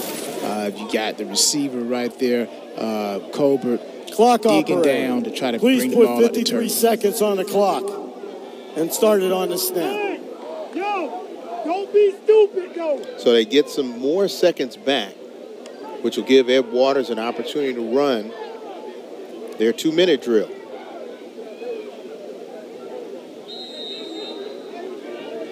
Now, this is where you want to hold the guys up, hold up. Hold up means everybody's assigned to someone, grab them, hold them up, the punt return team, hold up the offense, and give you kick return an opportunity to catch the ball. Told me to kick. Fumble. It was Coward who fumbled. Wow. Ferrante, the best return man in the nation. And it looks like he just let that one get away from him. Yeah, it looked like he took his eyes off of the ball. Every punt return game always has a guy that's not being covered. And right there you saw 16 for Savannah State. He snapped the ball, Chadwick, and he was the first one down. And looks like Coward saw him and wanted to try to avoid him, but forgot to catch the ball. 20. Trying to get in that huddle right here for Ed Waters University. They have a chance. They can either tie it up with a field goal or take the lead, as David Johnson will remain at quarterback to end out the half.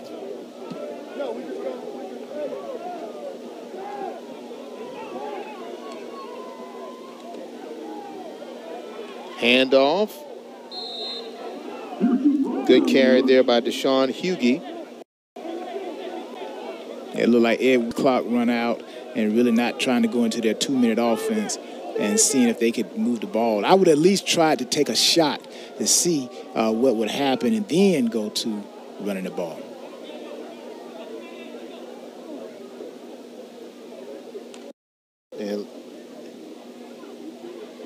And another inside run. And that should, unless they call a timeout, that should end the half. And that will end the half as Ed Waters has put up a good fight. And right now the only trail, the talented Savannah State, by 3 points. 17-14 is your halftime score. 17.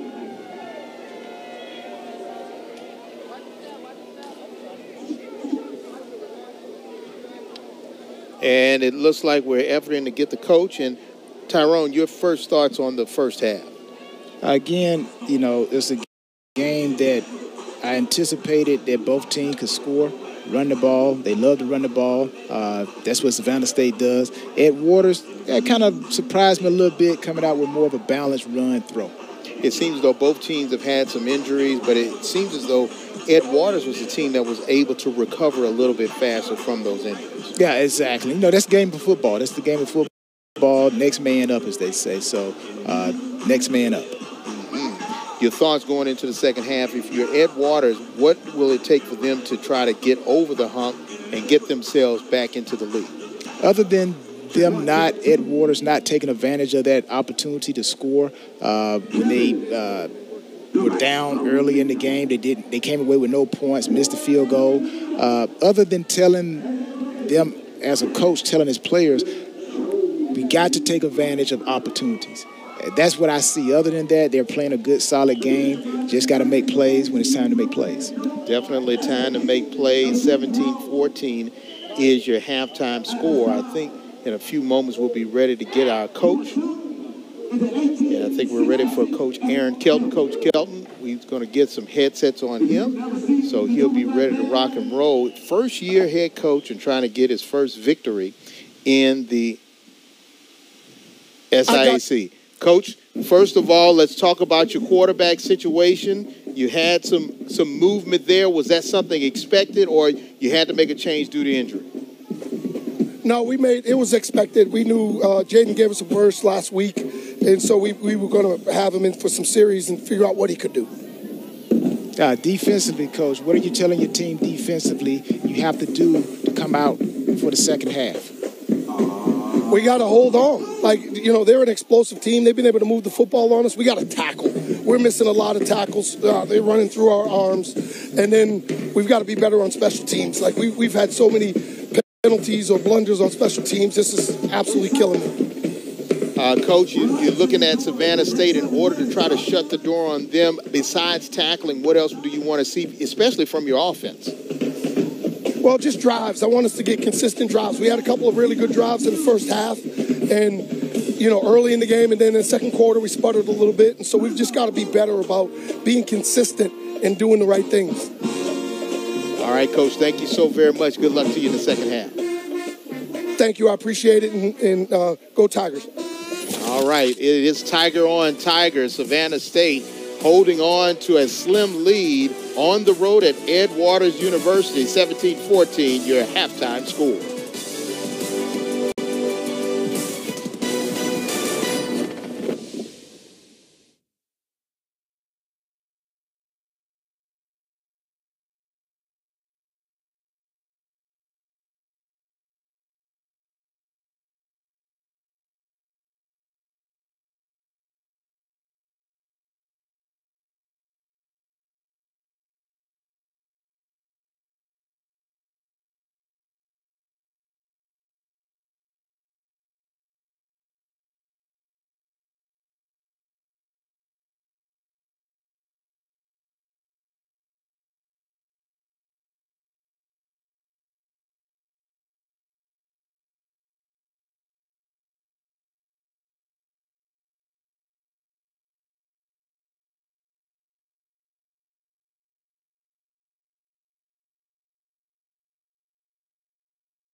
Halftime show going on in Jacksonville. 17-14 your score as the road team up by 3. Tiger on Tiger. James Verrett along with Tyrone Poole. And Tyrone, so far in this game, it necessarily hasn't been the stars or the players that we focused on. It's been the guys that have been coming in to spell those stars that have stepped up big. Yeah, it's been the guys that have come in, and also it's been penalties that has been the story of this game as well. Roughing the kicker, and as we heard Coach Kilton say, missed tackles. So I'm pretty sure when these guys go into halftime, the coaches are talking to them right now, telling them these are the bullet points that we need to do in order to win this game. Let's take a look at our ESPN Impact players, J.T. Hardage and McKinley Newbill for Savannah State. Newbill came in and made a couple of plays. Hardage had a couple of series, and then he gave up the attack to Jaden Adams. Yeah, these guys were the guys that we picked out that said, okay, Savannah State has to have these guys to make an impact. But like you said earlier, next man up, and that's what we've seen the depth of Savannah State. And for Coward, he had a fumble on a punt return, and Garcon, he got hit real hard by Adams, the quarterback for Savannah State. Yeah, Coward, he catches the ball, receiver, kick return, punt return. Hasn't seen him be as effective as he should. And Garcon, haven't heard his name called, but hopefully that'll change in the second half. And we still have 2 more quarters in regulation. 17-14 is your scores. Tigers on Tigers. It's the Road Tigers. Their stripes are shining bright. Stay tuned.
Three points divide the Tigers, Savannah State and Ed Waters University. Stay tuned. We'll have more halftime in the SIAC.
Beautiful night now for football in Jacksonville, Florida, as Savannah State holding on to a road 17-14 lead.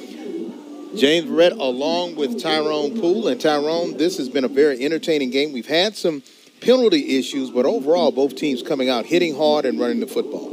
Yeah, take away the penalties, James, and I think we pretty much have a good game. And what's going to be very interesting is seeing how they go into the second half. With the game as close as it is, this is where they say it's not checkers, it becomes chess. I hear you. Let's go around the SIAC because they're all trying to crown the king and get the SIAC championship crown. Fort Valley, once again, 2-0 in conference play, defeating Kentucky State. You see Albany State taking on an FCS power in Florida A&M. They're all tied up at 7. Benedict College defeats Lane 14-0. And Central State, they had an outstanding performance against Winston-Salem State, but they lose to Lincoln University of Pennsylvania 26-21. And Erskine College ekes out a win against Clark Atlanta 21-19. Hampton taking on Tuskegee in Hampton, Virginia. It's 14-0. And West Georgia, ranked 10th in Division II, taking on Morehouse. They have an early 7-0 lead. Miles down by West Alabama 7-0. Stay tuned. We'll get you ready for the second half. You're watching SIAC football on ESPN.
17-14 is your score. Savannah State with a 3-point lead.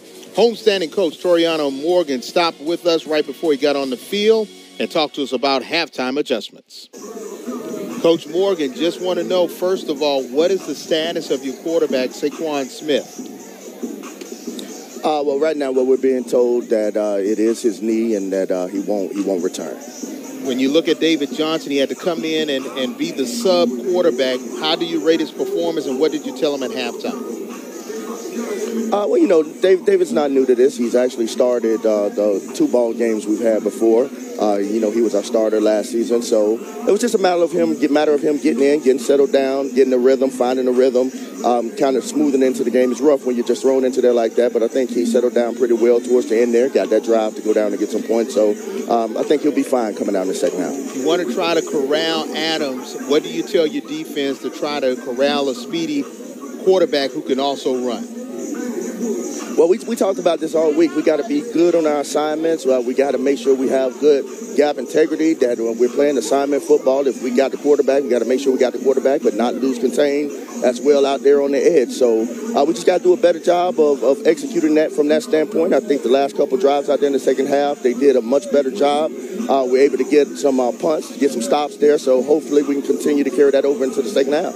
All right, Coach Morgan, thank you so very much. Good luck in the second half. All the best. Thank you. Appreciate it. And we're back to kickoff. Good stop there by Ed Waters. And looks like we got a penalty flag, possibly.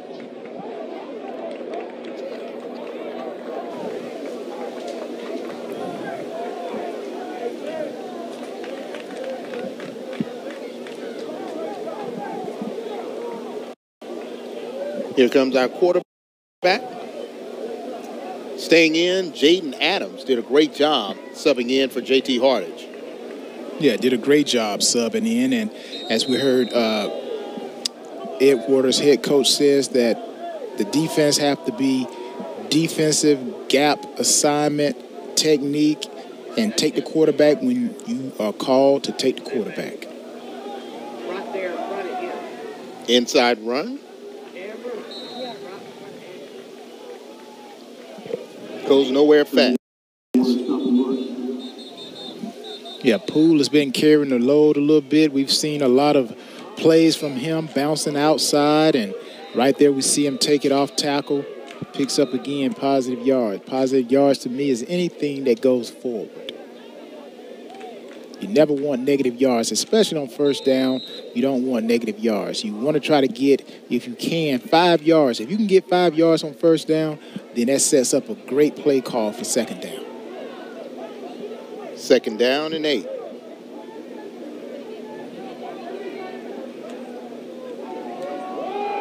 Poole again on the carry. Wow, gets to the second level. And close to a first down. Jamarcus Poole out of Sandersville, Georgia. Well, look at 77. Watch 77 right there on that tackle. See, he lead up.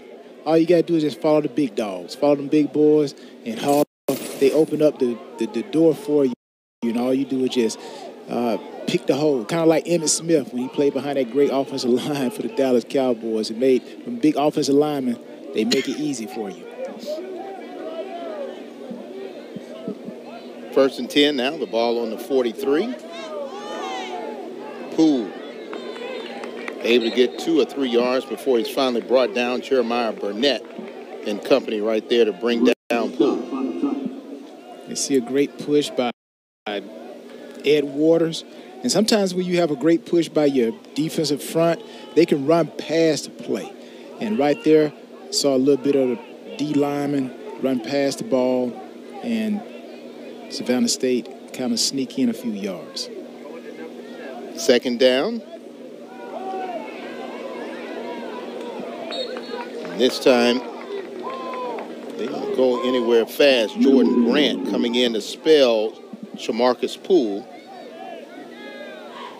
Good defensive line play by Edward Waters.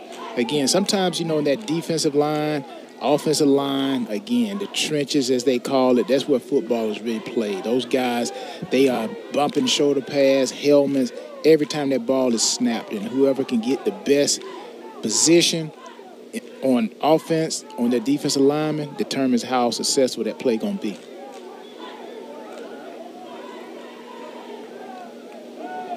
Adams, once again, is going to keep it. First down and more. Inside the 30, and he's tripped up at about the 25-yard line. Great run by the young quarterback. You saw it. Empty formation, you know what happens when you go empty? It spreads out the defense. And when you spread the defense out, then you allow a quarterback like Adams to use his speed to pick the hole and just take off and run. About a 15-yard gain, first down and 10, ball now at the 26. Adams quickly becoming the leading rusher for Savannah State early in this season.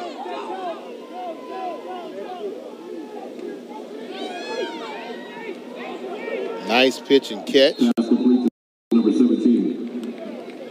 And a reception made close to a first down by Deshaun Mitchell. Yeah, Adams throws the ball, but if 46 more for Edward Waters had gotten out a little bit farther, he probably could have made a play. That's where the corner, when you know you in zone defense, you tell your linebacker, you tell him out, curl. That kind of helps the linebacker get position. Inside run by Poole, and he's upended right at the 10-yard line. First and 10, now first and goal for Savannah State.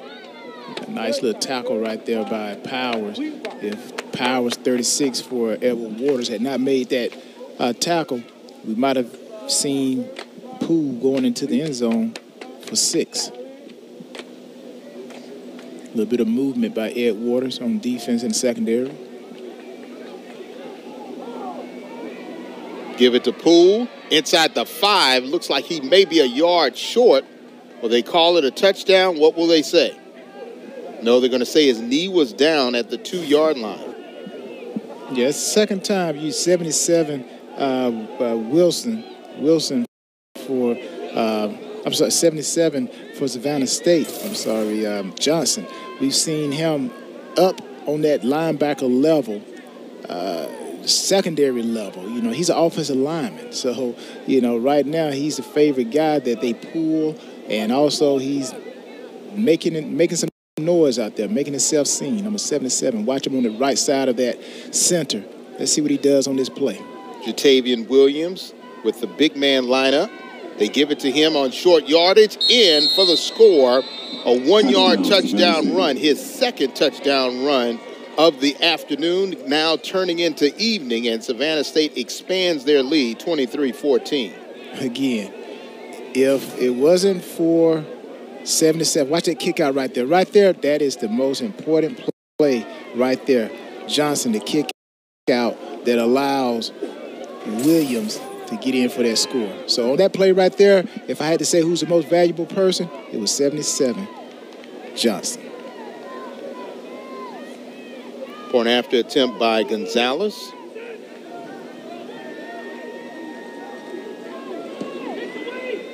Kick is up, and it is good. Lead now expands again to 10.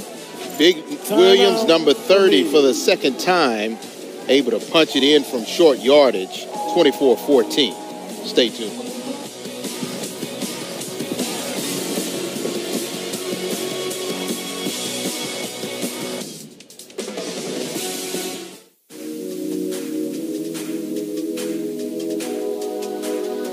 Keep your eyes on the horizon. 100% of the time. You are a success story in the making. You are ready to take on the world. You are ready for this. You will get there from here. And you can't wait to get started. And as proud supporters of HBCUs around the country, we can't wait to see how far you go.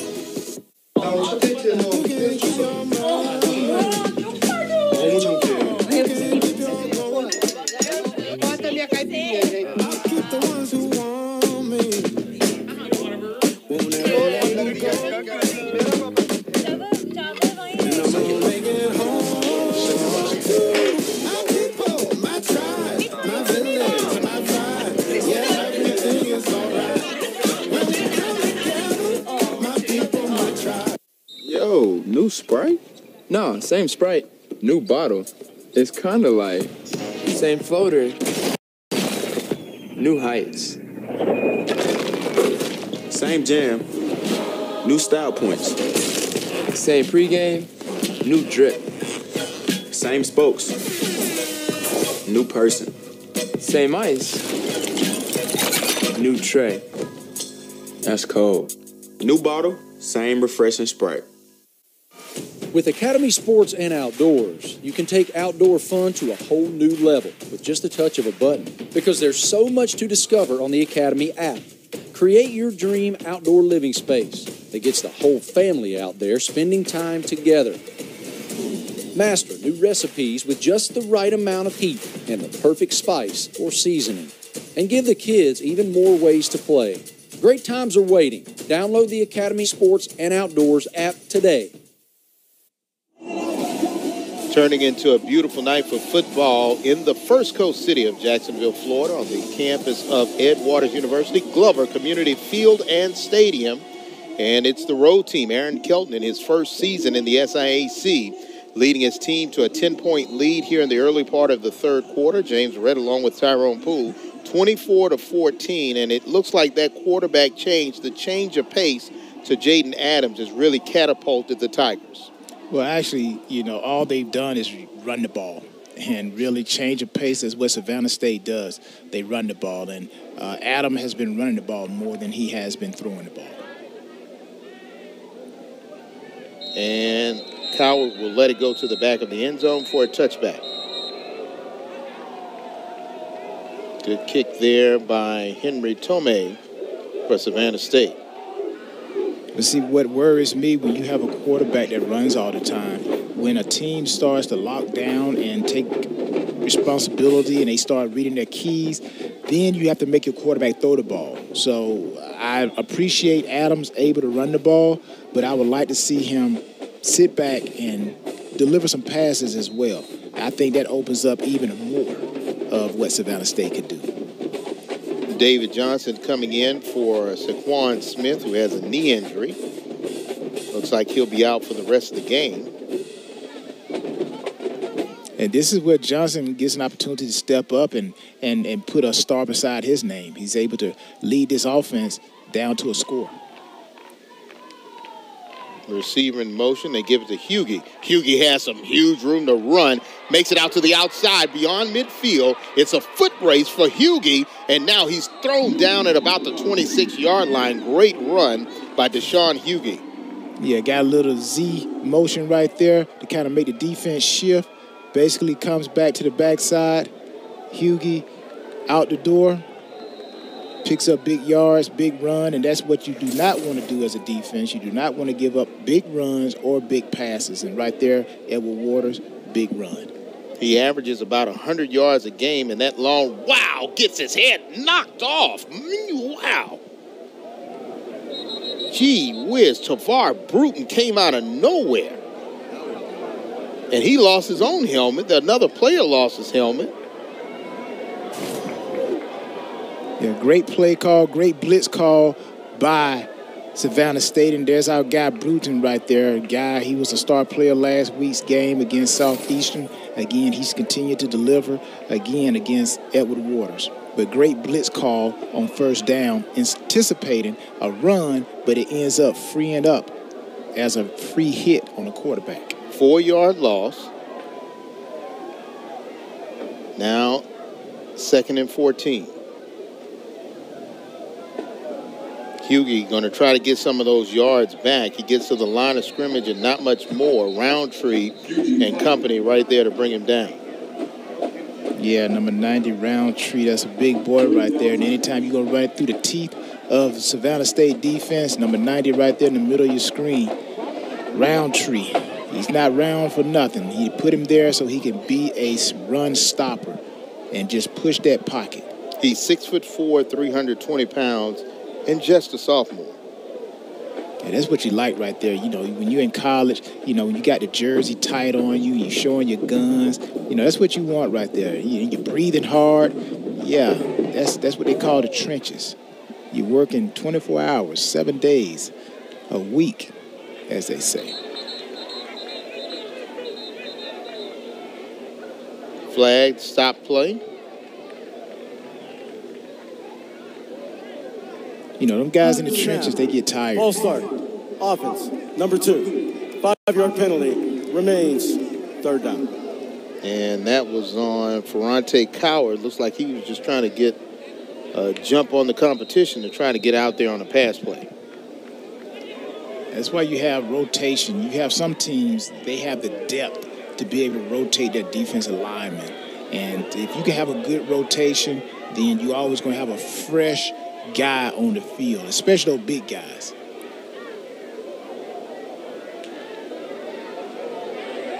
Johnson, with plenty of time, makes the throw. Great catch. And it's Coward into the end zone for the touchdown. Ferrante Coward. But there's our guy. We called him out. He stepped up. But also give shouts out to that Ed Waters offensive line. When you're talking about the push by Savannah State, right here Ed Waters builds a nice pocket around Johnson. He delivers a good ball, able to scan the field, sees Coward. Coward high steps into the end zone. 36-yard touchdown pass. And back and forth we go.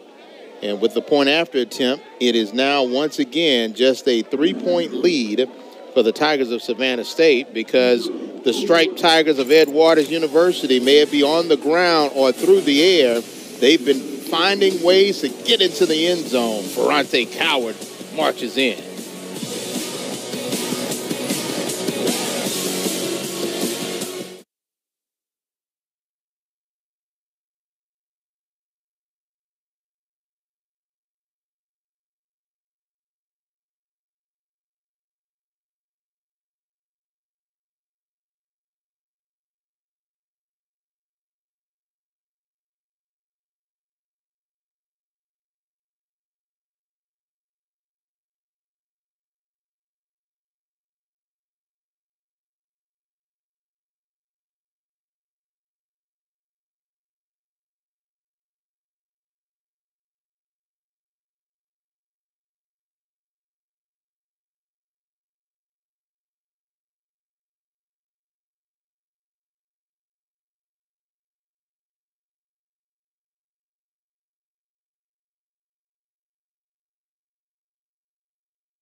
And we would call it a dog fight, but it's two tigers. It's a cat fight. Savannah State and Ed Waters. 3 points divide these two teams, and Savannah State trying to hold on the road. James Red along with Tyrone Poole, and it's just been going back and forth, back and forth. Got a little pooch kick here. But yeah, it's going back and forth, but Ed Waters has shown me that they not only can run the ball, they can throw the ball. I'm still waiting for Savannah State to kind of show a little bit more in the passing game, but they feel comfortable with the run. They feel comfortable with taking Adams and doing a little bit of RPO with him, let him read the end, and putting him in positions to use his legs. And also Poole, and they have Williams, number 30, also has been contributing. So Kelton feels pretty good with his running game. Adams still in at QB.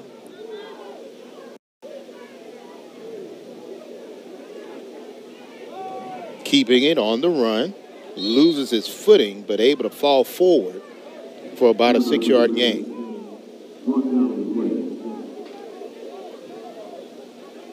Again, it'll be interesting to see the change-up because we did hear the coach of Ed Waters talk about Adams and the players just being technique sound. So let's see if they heard what he said in halftime, because right now it doesn't seem like they're answering the bell as far as stopping Adams. Trying to go to handoff on the outside. First time we've seen, first time this half, we've seen Joseph Hampton on the carry. Yeah, Joseph Hampton right there, 5'9", 180 running back, uses speed to get to the outside. Ed Waters, they again had trouble last week with runners getting on the outside, and you see 32 putting his face mask on, chin strap, making sure he's locked and ready, loaded to go. Give again to Hampton. And he goes out of bounds. Pretty much saw on that play right there, they call it student body left.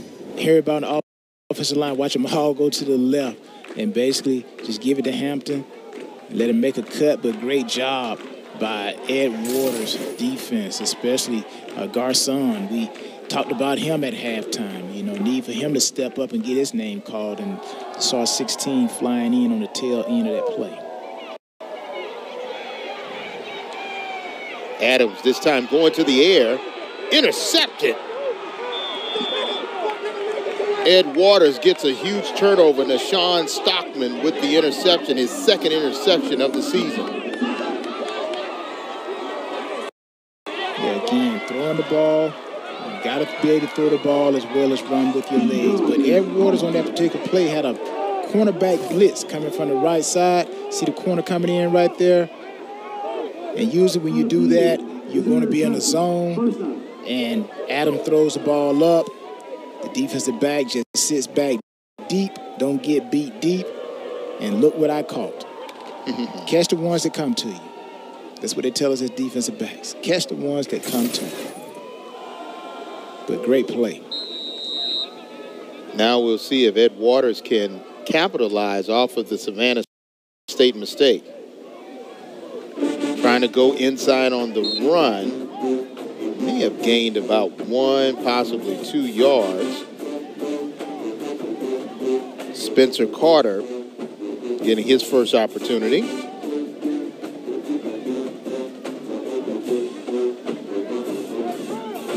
Again, see David Johnson. Go ahead. Yeah, we talk about Johnson and how he came in. Heritage goes down, and he has to step up and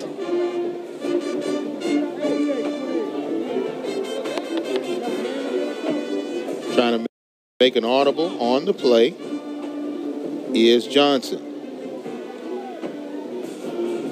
Give again now to Spencer Carter. He gets to the outside and looks like he's got enough for a first down. Carter, coming into this game, had 11 carries for 64 yards. Now he's getting his longest run of this early part of the season.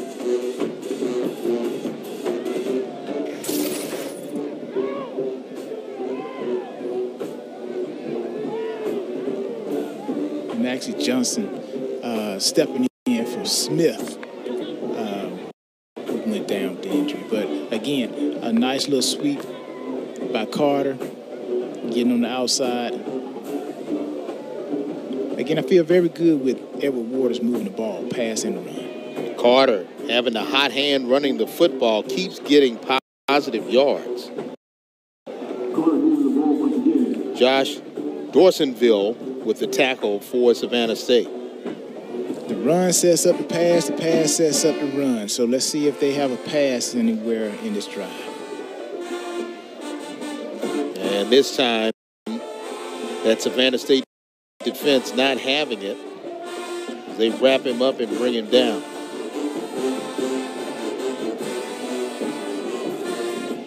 You know, as a defense, you still got to keep the energy going. You got to keep the energy going. This is where someone has to step up and say, okay, guys, let's get off the field. Let's get off the field, because as a defense, you can't stay on the field long. You're going to get tired. Defensive guys are not like offense. We expend a lot of energy on that field. So you want to get 3 and out and get off. Movement across the front. Let's see what the official call will be.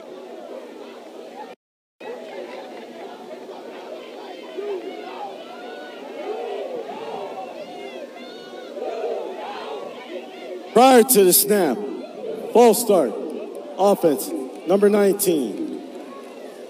5-yard penalty, remains third down. One of their wide receivers moved a little bit, pushes them back 5. 3rd and long. As an offense, you want to keep yourself out of 3rd and long. As a defense, you want to put the position of offense, put them in 3rd and long, because now you can dial up some different type of blitzes and some confusion on defense. But again, the way Ed Waters has been picking up big plays, they got to feel very comfortable now. Toriano Morgan calls a timeout to try to get his Tigers together. 3rd down when we come back. Stay tuned.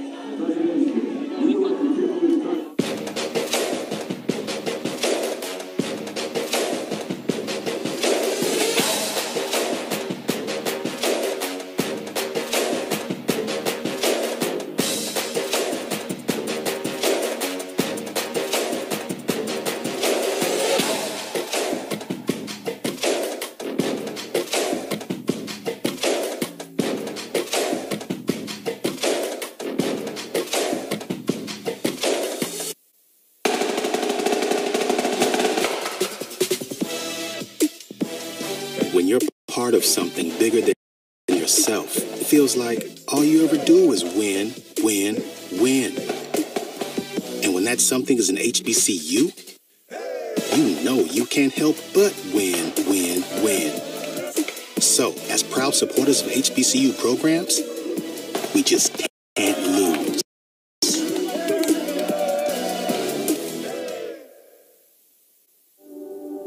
Trophies, awards, medals. They show your hard work paid off. In a game of life, there are also trophies. They look like an organized financial plan to pay for your college, maybe even graduate school. Buying a house is a trophy. Starting your own business, that's a championship trophy.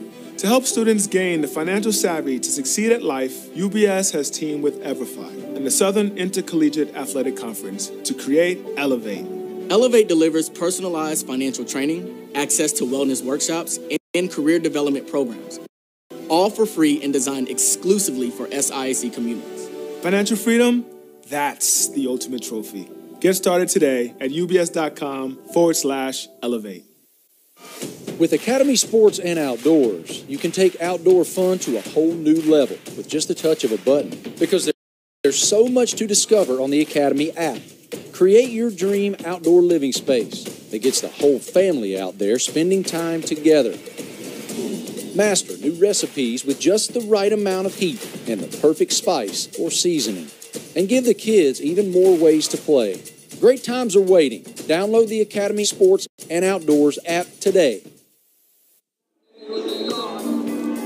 Football around the SIAC at Fort Valley State, your alma mater. They're on top, 9-7 over Kentucky State. West Alabama shellacking Miles 17-0. Benedict once again with another key win, 14-0. Albany State hanging tough against Florida A&M, and it is Central State, a surprise loss to Lincoln University of Pennsylvania, and a close loss for Clark Atlanta Erskine College, 21-19. Let's get back to live action now as Ed Waters getting some pressure. Johnson, he will smartly throw it away because McKinley Newbill, that man was right there. Now we got a player, looks like he may be cramping up, or something is wrong with their leg because they're going to stop play. great play right here by Savannah State defense. Looked like Johnson wanted to go to his left, but New Bill, somebody missed a block on him, an assignment on him, and that's a guy you want to always know where is zero. And right there, New Bill brings down Johnson. Right now, one of his teammates was writhing in what appears to be pain. Looks like he is down. They're trying to make sure that he's okay. Even his teammates are right there with him.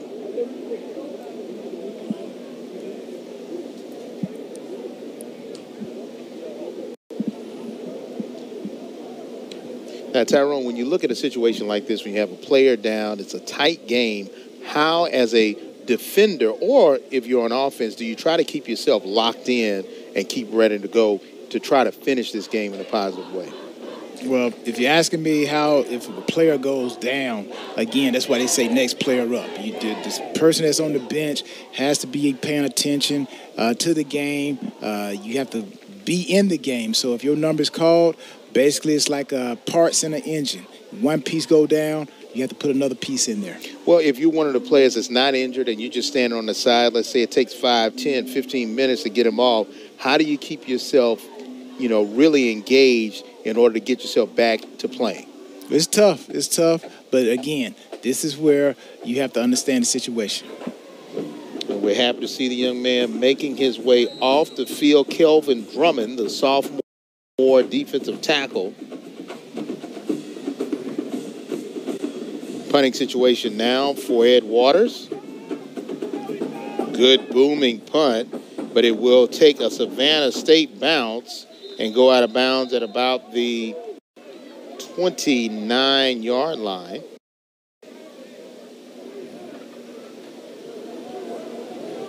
And now we'll see offensively if Jaden Adams can make amends for the interception that he threw his last time out. And again, Ed Waters had an opportunity to take advantage. You want to get as many points on turnovers as you can. That's the purpose of getting turnovers, so you can get the ball back to your offense. But Savannah State has stepped up twice in situations where there were turnovers or penalties that caused Ed Waters to be in position. Poole eludes one defender, and then he is brought down. But not before he's able to gain about 2 or 3. Savannah State, that ground and pound. You got the fans all into it. That's the thing about HBCU football. I'm like, everybody stands up. They all into the game, and it's just one big family affair. No doubt about it. For the Glover Community Field and Stadium, this has been a long time coming for Ed Waters. They were Ed Waters College, now they're Ed Waters University. But when they were playing for all of these years, they really didn't have a home stadium. Dr. Paul Bryant was able to make some things happen, and they were able to not only get a stadium, but get state-of-the-art turf, get their locker room and field house together, and really it has ignited this program and this university. Shamarcus Poole with a nice long run beyond the 40 and goes out of bounds near midfield. And that's what we want to see from Shamarcus Poole, the Sandersville, Georgia native. He's a powerful back. Yeah, nice little handoff here. Vision to see the outside opens, a little bit of stiff arm. Switch the ball to the outside.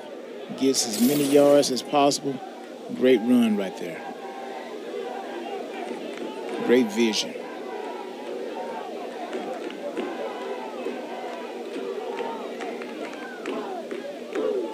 Near midfield, he'll give it to Poole again. They know it's going to him, but they just can't stop him.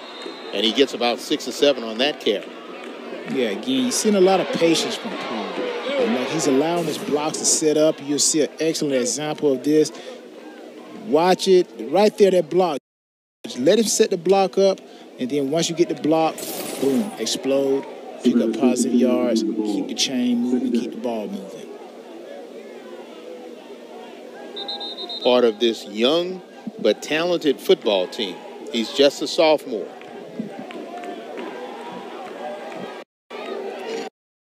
Savannah State has a lot of horses in the stable, as they say. Poole is one of them right there. You're watching him. Second down, 1 to go, less than a minute to play here in the third quarter in Jacksonville, Florida at the Glover Community Field and Stadium on the campus of Ed Waters University. Now 1st and 10. Jordan Grant. And wow, look at Grant getting that second and third level push.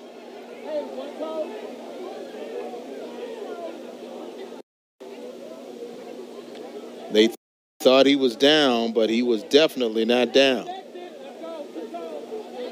Yeah, Jordan Grant, 5'9", 200-pound junior, showing you what determination looks like.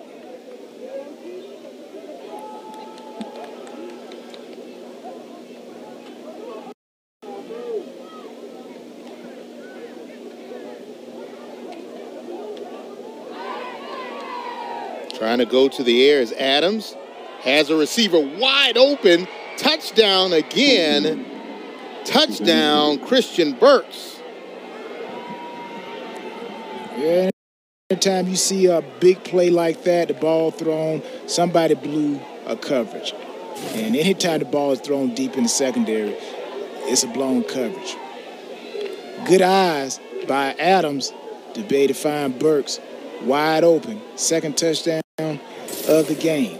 One was a fade jump ball, which he did a great job of positioning himself to jump up and get the ball. And right there, just run your route. Somebody on Ed Waters lost their coverage.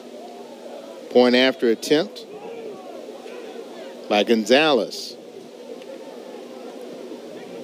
And here we go again. Every time Ed Waters gets close, that young man catches a pass, this time 36 yards from Adams, and able to once again expand the lead out to 10 points with 24 seconds left here in the third period. Yeah, again, great catch by Burks, but Adams, the ability to look downfield. A lot of quarterbacks, they're not looking downfield, and there, Adams looking downfield, saw Burks, a little bit of like he saw him all the way. Great, just toss it up there. No need to try. Just make sure you get the ball to him. That is just as like a softball. Like in softball, they get a softball pitch. Baseball, the ball comes a little bit harder, smaller. But right there, Adams just wanted to make sure he threw Burks a softball where he would not drop that thing. And Burks comes down with his second touchdown for Savannah State.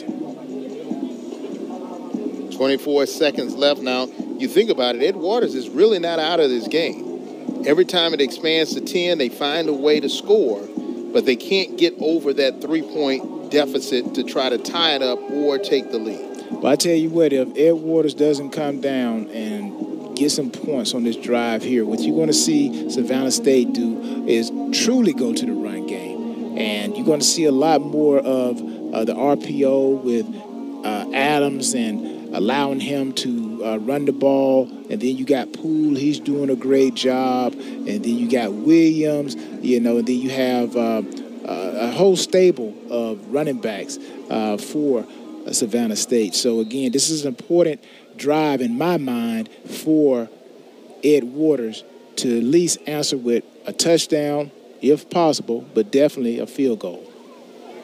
Gonzalez kicks it deep. And here comes Coward.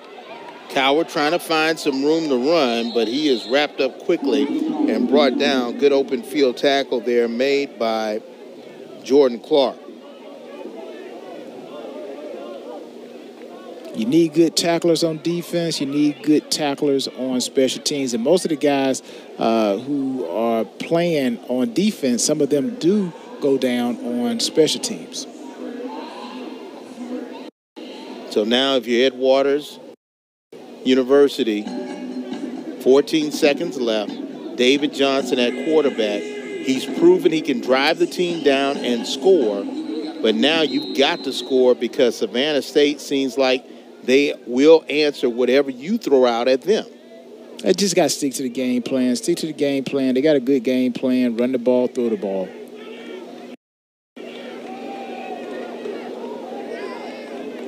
Tyler King on the carry.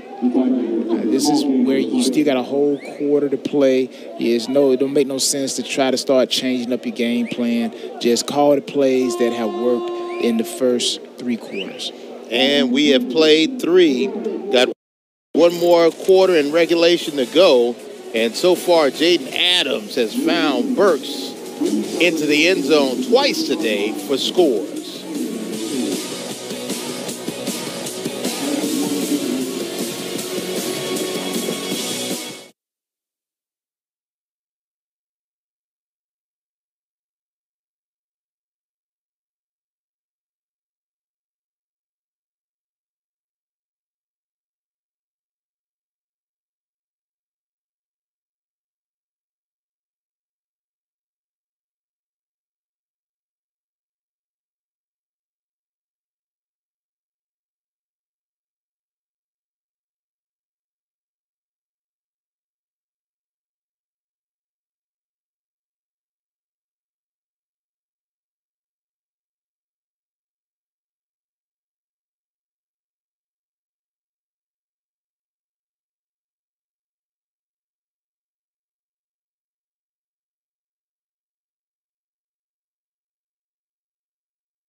Ten points divide the Tigers. Savannah State on the road, up 10 over the homestanding Edgewater University Tigers. And you see the cheerleaders. They're trying to root their team on as they try to make a valiant fourth quarter comeback. James Verrett, along with Tyrone Poole, SIAC football, the East Division. Both teams trying to get their first win in the division this year. Pitch and catch, able to hold on to the football is Tiberius Horn. Yeah, they've been looking for that slant all day, and finally it comes up. So again, Edgewater, in my mind, doesn't have to change up their game plan. Just stick with what works on offense, and defense comes out and play a little bit harder. Inside run now by Tyler King. He goes to the second level. Got one man to beat, but he smartly goes out of bounds as 2 other guys caught up with him. And he says, man, feed me some more. A nice little off tackle here. Great blocking. Great sealing of the Savannah State defensive lineman. But what you don't want to do is Savannah State, you don't want to give up a touchdown quickly. You want Ed Waters to use up the clock. If you're going to give them a touchdown, make them use the clock up. And this time King goes down rather quickly. Nathaniel Chisholm right there to bring him down.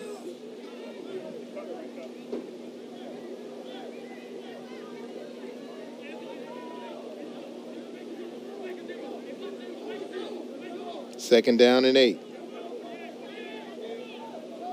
And they called Nathaniel, his nickname is Bubba. So he doesn't even, nobody knows him by Nathaniel. They only know him as Bubba. It's usually how it is. You get those nicknames. I'm pretty sure there's a lot of great nicknames on both sides of the field out there. Savannah State and Ed Waters. Keeping it, Johnson, showing that he has the ability to have that run-pass option. Yeah, I think right here, we haven't seen too much of this today in this game. Right there, Ed Waters came with a little bit of option. And you saw Savannah State did not have anyone for the quarterback. So I think if I'm Ed Waters, at this part of the game, you come back with it more than just that opportunity you did right there. I think it'll pick up big yards for you. That's why you had those coaches up in the booth. They look down and they're tracking all the good plays, the bad plays, and I'm pretty sure that's a play they're going to come back to, the option. Johnson throws one. Wow, great athletic play. I mean, he had a huge leap to bat that ball down. Great job in the open field for Savannah State's defense. Now, either Johnson is either the wide receiver is running that slant too high, or Johnson is waiting too long to throw that ball. But either way, great defensive play by the defensive lineman. If you can't get to the quarterback, stop, put your hands up. That was Dennis Mims on that play. Going for the end zone, back of the end zone. Wow! In and out of the hands of the intended receiver, Tiberius Horn. And his momentum just was carrying him out of bounds. Nice throw. That should have been a completed pass. Looked like Horn was more worried about his feet than catching the ball. Just catch the ball first, which he did have it, just not able to pull it in. But great throw by Johnson. Nice throw.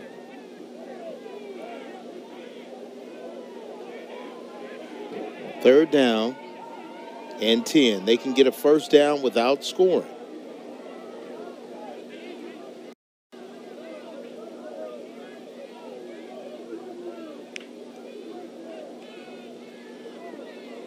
And this time he goes down. Another sack for Savannah State.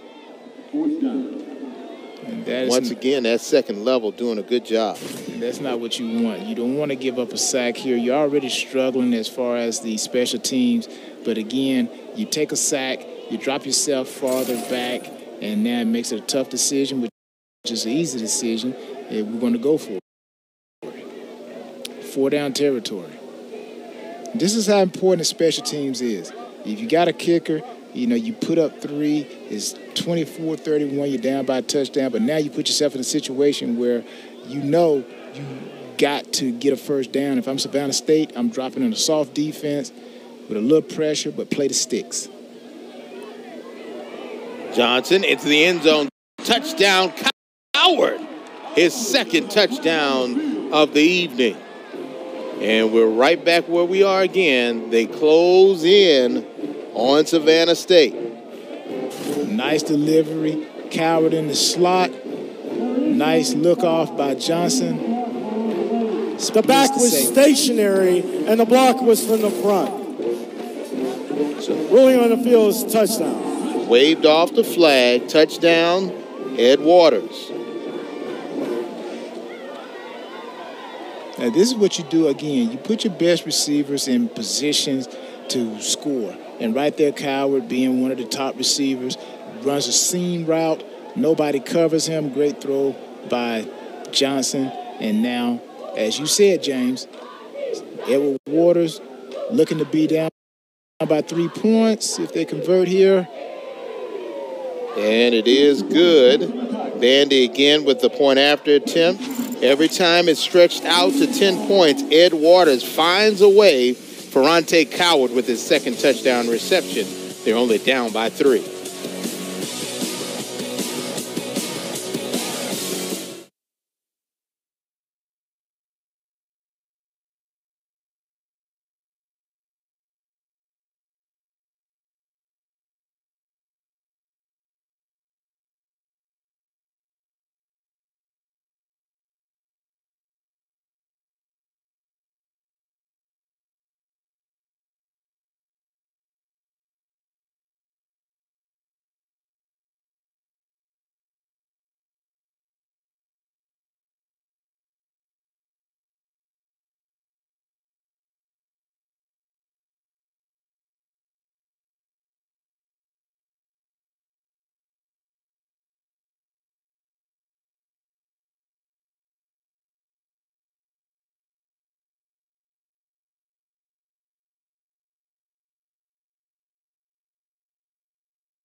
Bands and fans right there at Ed Waters University Saturday night in Jacksonville, Florida. Right there on the campus of Ed Waters at the Glover Community Field and Stadium.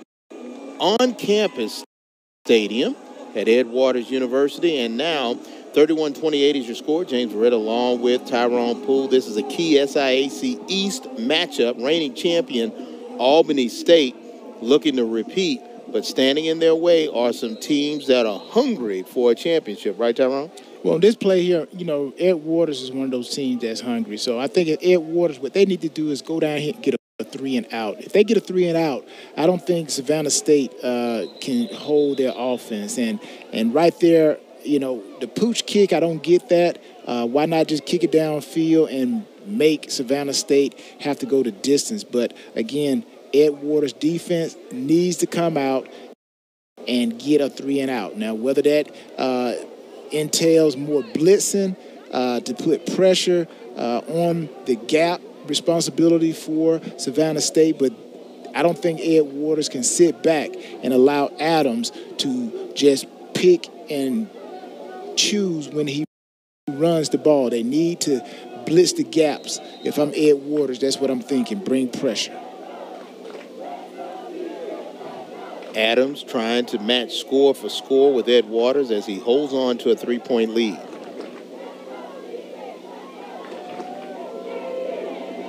Joseph Hampton on the carry. And he may have been able to get 1, possibly 2 yards. And that's what you want to do on first down as a defense. That's a great start for Ed Waters. You want to limit the offense to 1 to no yards, less than 3 yards on first down. So now this makes this a second and kind of long. And if you can come up with an errant throw, then you make it 3rd and long. So, again, great play on first down by Ed Waters. Give again to Hampton.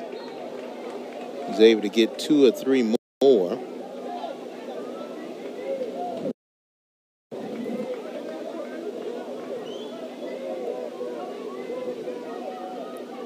Third and about 6 to go for a first.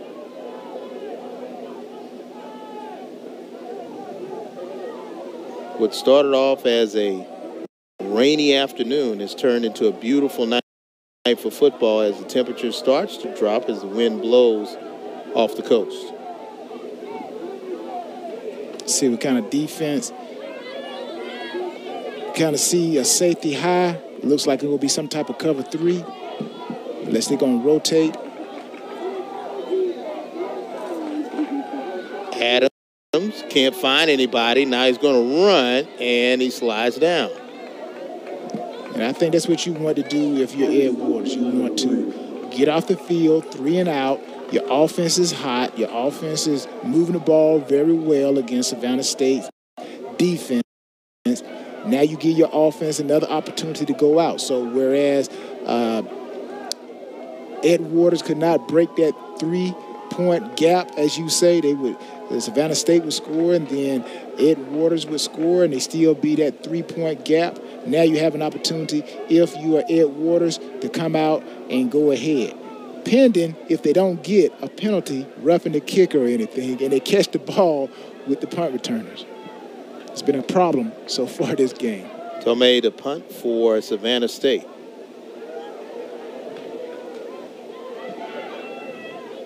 Kicks this one deep, and it'll take a Savannah State bounce. Wow. And it just parks itself right at the 2-yard line. So for Ed Waters, this will be their longest drive so far in this game. And their quarterback, David Johnson, who came in to spell Saquon Smith, who left with a knee injury, he has been so far so good, able to drive his team down and score. But right now, this will be his toughest test yet. Yeah, and actually Augustus, that was, really his play. And I'm just going to say it, that was his fault. The reason why Ed Waters' offense is taking the ball where they are possession-wise on the field. As a punt returner, you never let the ball hit the ground. It seems like to me, Augustus, with all the things that were happening, fumbles, he probably didn't want to risk the fact of fumbling, knowing that they would get the ball back even if he did not touch it. But by not catching the ball, fair catching it, you saw what type of roll the ball was able to get. Now you have Johnson and the rest of the offense starting deep in their territory. But again, Johnson has been doing very good throwing the ball. Out of their own end zone.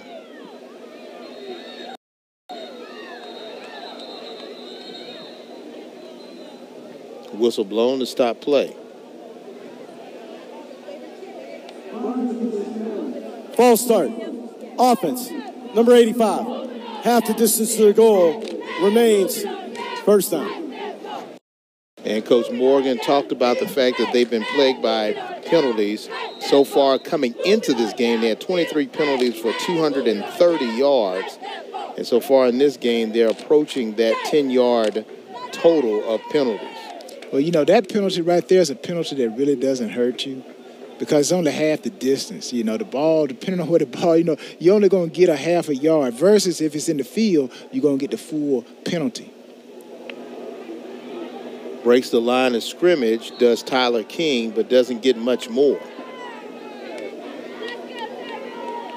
No, I think in situations like this, I would want to have my quarterback up under the center instead of in the gun, just for safety precautions. Make sure you get that direct snap and you're able to hand the ball to the running back. Again, when you do that, if you try to pass the ball, there could be some things that can happen there. The offensive line could step on the quarterback's foot from, cause him to trip up. But, it's kind of tricky when you're down here in this end zone as an offensive team. Now he's going to have to throw it away, and he does. And the receiver, August, is looking for a flag. But now, nothing happened. If Savannah State is able to hold here, what is going to happen, you're going to have Ed Waters in a tight punt formation, and the punter is going to have to get the ball off quick because now there's not that great of a distance between the rush team and the punt team, And it could be an opportunity for a block punt, but Savannah State, if they hold here, they are ensuring that they're going to at least get the ball on their side or on Ed Waters' side of the 50. 3rd and 11. The ball is at the 1. Once again, running. Now, right there on that play call, I'm thinking that Coach Morgan is saying we need to get ourselves some room to punt the ball. So we're going to call a running play to create some more distance. Just as I was talking about, you do not want to punt the ball where your punter don't have the distance that he normally would have to punt the ball. So right there, that seems like a safe call to make sure that you have enough room to punt the ball. And now Ed Waters to punt. Ishmael Sanders, the punter. And they do not block it. Bobbles it is Brown. Brown on the return. And he's able to get some positive yards. You know, I'm watching the punter on that particular play right there. This is where you teach a punter, if anybody comes anywhere near you, you ever heard of acting? You act like they touched you and you fall down. If you get the flag, you get the flag. If you don't, you don't. Watch here. Anybody come close to you, fall down. See, he's trying to fall down anywhere, anytime somebody get close to you. You never know. You could draw that flag. And we've seen a lot of flags being thrown on roughing the kicker. Adams along with Poole in the backfield. They give it to Shamarcus Poole.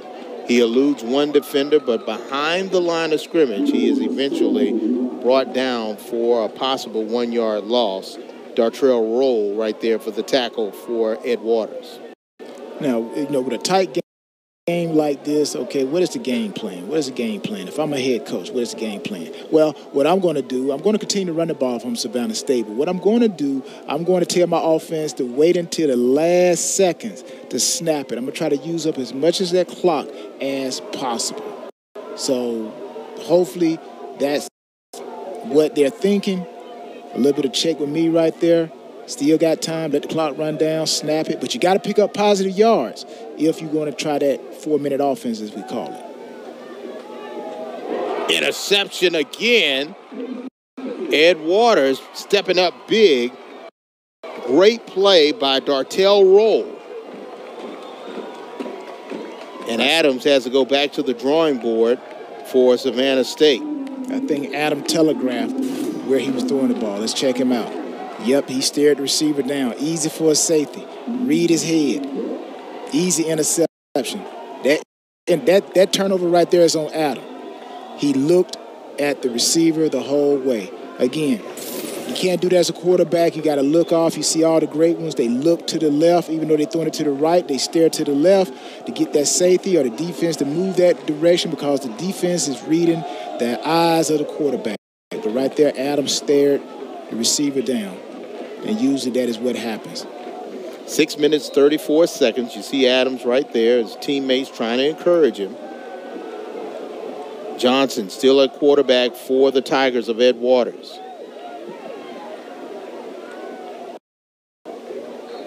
And with second effort, Deshaun Hughey, they have put him in spurts. He hasn't stayed in the game the whole time, but when they put him in, Hughey always gets positive yards. Yeah, he gets positive yards, and he's been productive all day today. And matter of fact, looking at where Ed Waters has the ball, it's like they never really punted the ball. It's like they moved the ball up this far of the field.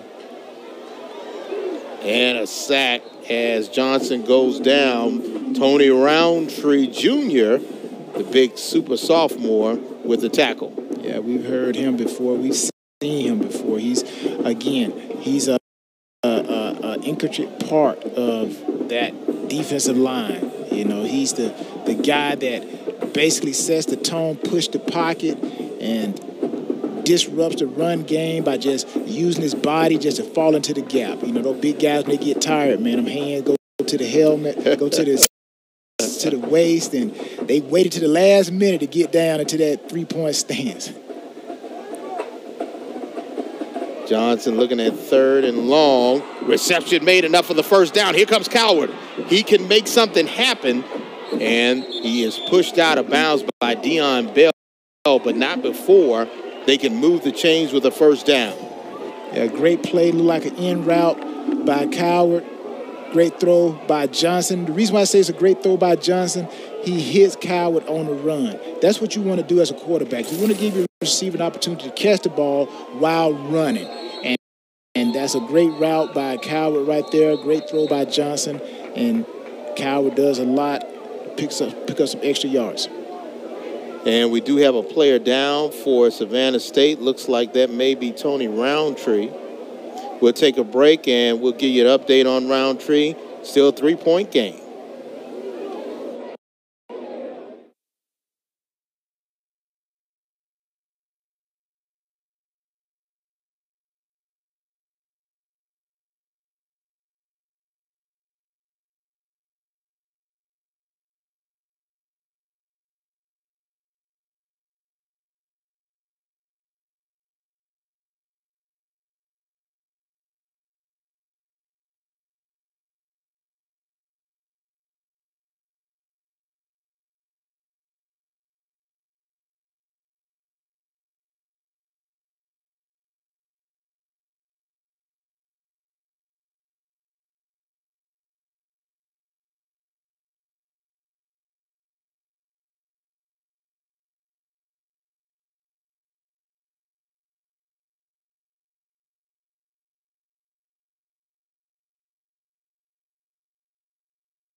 And Tony Roundtree, big number 9, he makes it off the field. Looks like it was just cramps, but when you're 6'4", 320, those cramps really pack a punch. Yeah, look like he's taking a little bit of some type of electrolytes to kind of put that sodium and calcium and magnesium that those guys lose when they're out there sweating. And believe me, it's hot on that turf. It's hot on that turf. Whatever the temperature is on the outside, add about 5-6 more degrees to it on that turf. Hughie, and it looks like the ball gets away from him, but they're going to call him down. And he's slow to get up, but he does get up. Yeah, again, this is what you're telling the coaches got to be telling the players. Look, that ball was coming out.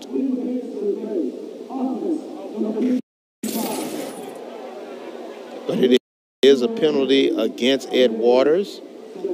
Antonio Price, number 55, illegal hands to the face. Well, this is what you got to tell you running backs. You got to tell you running backs, protect the football. Wrap 2 arms around the ball, because this is where, again, a fumble here could just be devastating, or a turnover period could be devastating for Ed Waters. And they have backed themselves up greatly with this penalty. 1st and 25 now for the Tigers. Handoff, and getting some of those yards back is Hughie. Nice draw. Nice action right there. Watch the action by Johnson. Yes. Draw. Great play. The draw and the screen. I don't know why teams get away from the draw and the screen. but those are still great plays for offenses. And we just saw man, that was a great draw call by the Ed Waters offensive coordinators.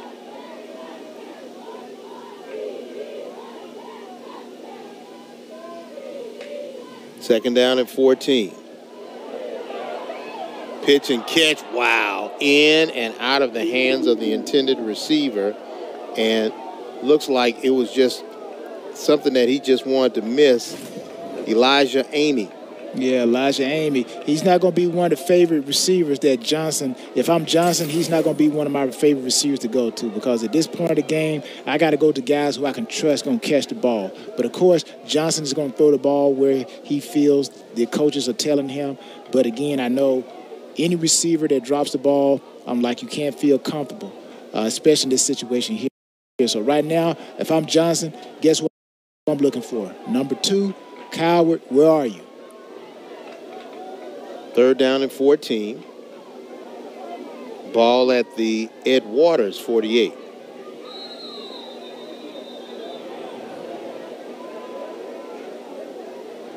And there's a flag. Delay game offense.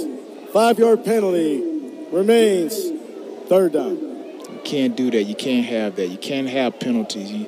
This is where, again, the guys are tired. We understand that. But this is where, in practice, the coaches, they put the players in situations, and tired, when you get tired, we're going to make it tougher for you so that we don't have penalties in situations like this in the real game. Third down and long. Going to throw it long and incomplete. Trying to find Damaris August. Again, I think a good screen call would have been great. Let's see how many yards we can pick up, or maybe some type of crossing route and kind of see the receiver run and catch after the run after the catch. But again, Ed Waters still has an opportunity, but they got to go out and play tough defense, gap assignment. Everybody has to know what they're doing. Pay attention to where Adams is. Make sure he don't run the ball. The quarterback gets outside the pocket, and they still have an opportunity to get the ball back with enough time to drive down and win this game. Ishmael Sanders with the punt. And they're going to let it take a bounce, and it's going to take a Ed Waters bounce inside the 20 down to about the 12. So you got both punt returners scared to return the punt. We don't have so many punts that basically muff punts and turnovers on special teams that even the punt returners are scared to catch the ball again. As a punt returner, you never let that ball hit the ground. That's a cardinal sin as a punt returner. That's why they made the fair catch. You fair catch it, run up, fair catch it, boom. Right there is where our offense get the ball. But right there, that ball rolled, and now Savannah State kind of lost about 10 yards just on the roll of the ball. And now for Toriano Morgan and his team, they need to get a stop here in the last 3 minutes and 56 seconds and stop this young man, Jaden Adams, who has really been a ignition for this ground game of Savannah State. Came in to spell J.T. Hardage and has been a spark for this offense. But the only thing with his spark, he's been prone to throw interceptions if he's forced to pass. Keep the pressure coming, Ed Waters. Let's pressure and let's force Savannah State defense into turnovers. Poole on the run. And he is met by DeVell Moore, who brings him down. And you know what I see right there in that play? I still see a fresh, so to speak, defensive unit for Ed Waters. You see how many helmets were around that ball, and here we are in the fourth quarter. 3 minutes and 44 seconds left in the game. You saw almost the entire defense on that ball. So that tells me that Ed Waters sees the sense of urgency to get off the field. And let's see what the official call will be. After the play, personal foul Unnecessary roughness. Number 1 on the offense. Half the distance to the goal. The down counts. Again, that is what you do not want. You do not want any silly penalties. And this is, again, where when you get tired, you start making mental errors. And you got to keep your composure. You got to keep your composure. Know the situation. The situation for Savannah State, we're up by 3, okay? 3:44, 3:42 left in the game. We cannot do anything to hurt ourselves. Let's just run the ball, run the time off the clock. For Ed Waters, let's stop the run. Let's get negative plays so we can get the ball back to our offense. And now Adams will take control of the running duties, and they want that clock to continue to run. Now it's 3rd down, 12 yards to go, and we saw Coach Kelton talking to Shamarcus Poole. Remember, Poole is just a sophomore, and I think he was most likely telling them, hey, you're a running back. People are going to hit you, and you have to maintain your composure. Probably telling him that and probably some other things too. But bottom line is you got to know the situation. You got to keep a level head.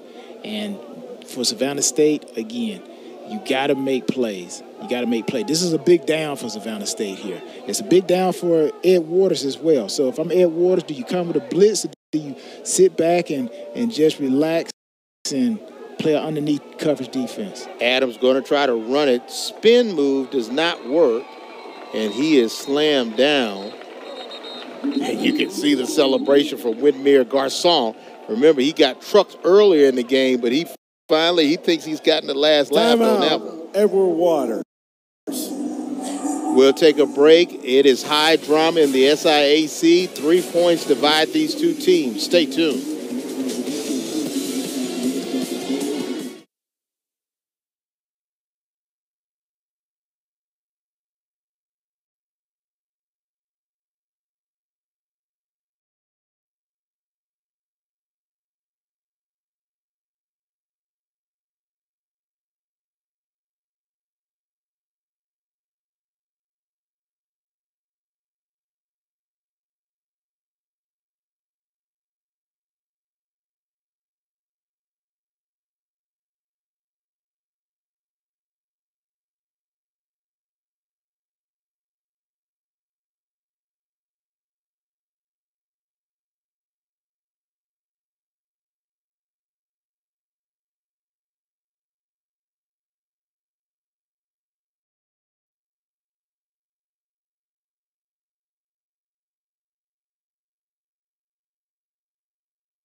And you see that offensive line for Savannah State. They're hoping that that was their last opportunity to be out there on the field as they nurse a 3-point lead.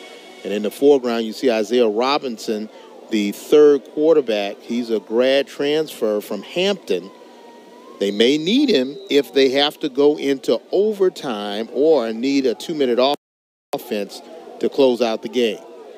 Well, this is where you need Ed Waters, hold up the offensive punt unit from getting downfield. They should have somebody lined up on everyone and just hold them up. Don't let them get downfield. Oh, fumble on the play, and he finally kicks it off. And it will take a Savannah State bounce inside the 30-yard line. Wow. Yeah. If they would have brought the pressure, Tomei, I mean, he was just completely off of his game on that one, but nobody was applying pressure. Yeah, we saw 93. Again, you got to always go hard 100%. And 93 right there for Ed Waters. Didn't quite finish the play, Leonard Cohan. And if he had just continued to rush the punter, he probably could have found something good. But nevertheless, Ed Waters has an opportunity. Again, they let the ball hit the ground. It rolled some more. So they just tack on a few more yards. But again, this is where you and I were talking about, James, the offensive coordinators for Ed Waters. This is where they have to be intentional in their play calling. They got to go back to what has worked, and go back to the well on those plays. And let's see if they are going to do that. Ball is at the 29-yard line. They need to go 71 yards to score. Keeping his feet, and now he'll take the slide. David Johnson, the quarterback for Ed Waters. Even in a prevent defense, they're still able to get pressure on Johnson. Yeah. They're putting pressure on Johnson, getting pressure. Right here we see Ed Waters going to an empty, no running back in the backfield. Now they're trying to get themselves lined up. Time is of the essence, and it is ticking away. 2-minute offense is what they call it. You don't want to burn time. Newbill is coming off the near side. They're finally able to get it away, get out of bounds to stop the clock. Good reception there by Horn. Again, great job. Horn gets out of bounds. Again, what the empty does, they ran empty before, early in the game. They saw how Savannah State played it. Savannah State played it similarly as they did before. So if I'm Ed Waters, again, you got to go to the plays that you know what Savannah State is going to adjust to it defensively.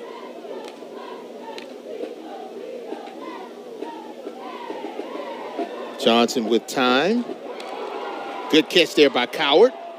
Coward with the spin move, and with the spin, he gets an extra yard or two. He looks like he was wrapped up, but able to get the extra yard with the spin. You got guys running deep. You got deep routes on the outside, and you got the runner. What that does, you got the crosser coming across. You have the outside receiver pushing the back end of the defense deep, and you completed running the crosser. Wow, threw it behind August, the intended receiver. Again, what you got to tell Johnson, take what the defense gives you. We still got time. We still got 2 timeouts. 2 timeouts with 56 seconds, that's still a lot of time, okay? But what Johnson has to do, he has to make sure that he throws the ball according to what the defense allows him. Don't try to go for the home run unless the home run is there. 56 seconds, second down and 10. They are in Savannah State territory. It's a big down right here.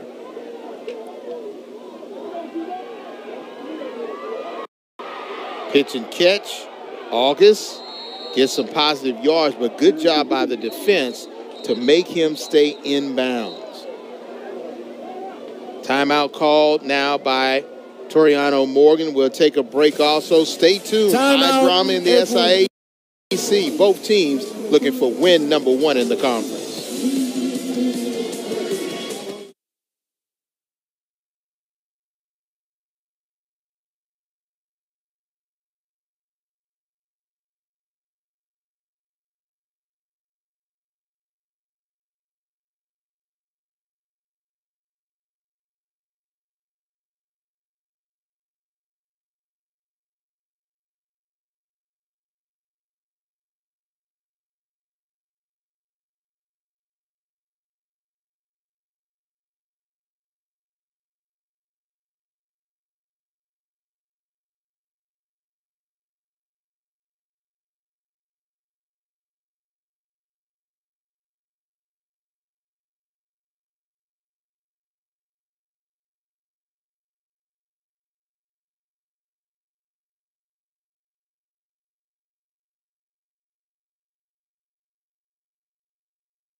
Fans are still hanging around because this game is going down to the wire. 48 seconds left here on the campus of Ed Waters, and it is the Tigers of Ed Waters trying to either tie it or take the lead. Nice pitch and catch. August gets out of bounds, enough for the first down to move the chains. And David Johnson doing a good job of directing this traffic. Yeah, if Johnson had been watching, there was a little bit of delay on Savannah State's defense of getting that extra guy out there, having a full defense. And Hughie was wide open. If he could have thrown the ball to number 3, he would have been still running right now. Nobody was covering him.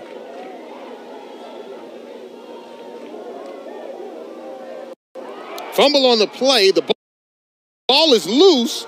Wow. They pick it up. Jonathan Glover for Savannah State is Johnny on the spot, and the defense holds for Savannah State.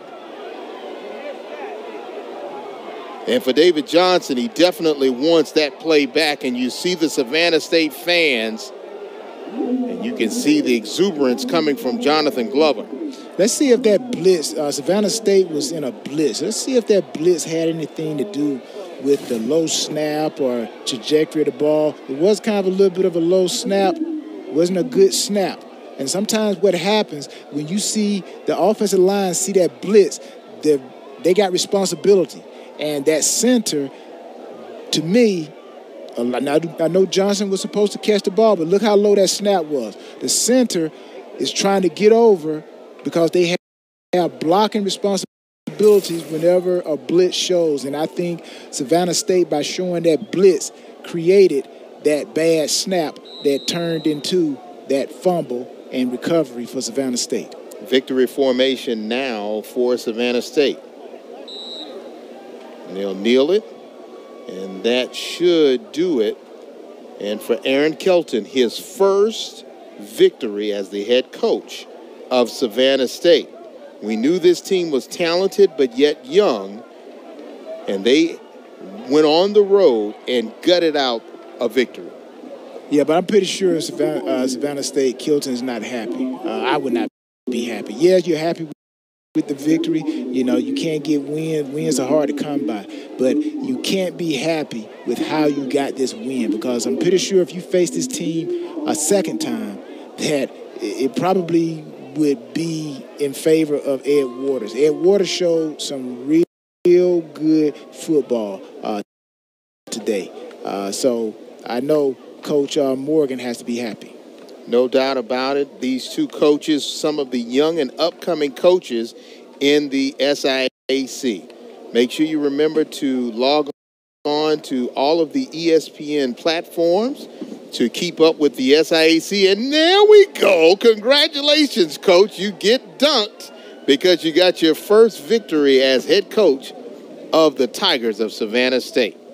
Thank you for joining us. For Tyrone Poole, I'm James Barrett, and it was a great ball game where we saw touchdowns through the air and on the ground. But in the end, it was Savannah State with a 31-28 victory over Ed Waters. Thank you for watching the worldwide leader in sports, ESPN.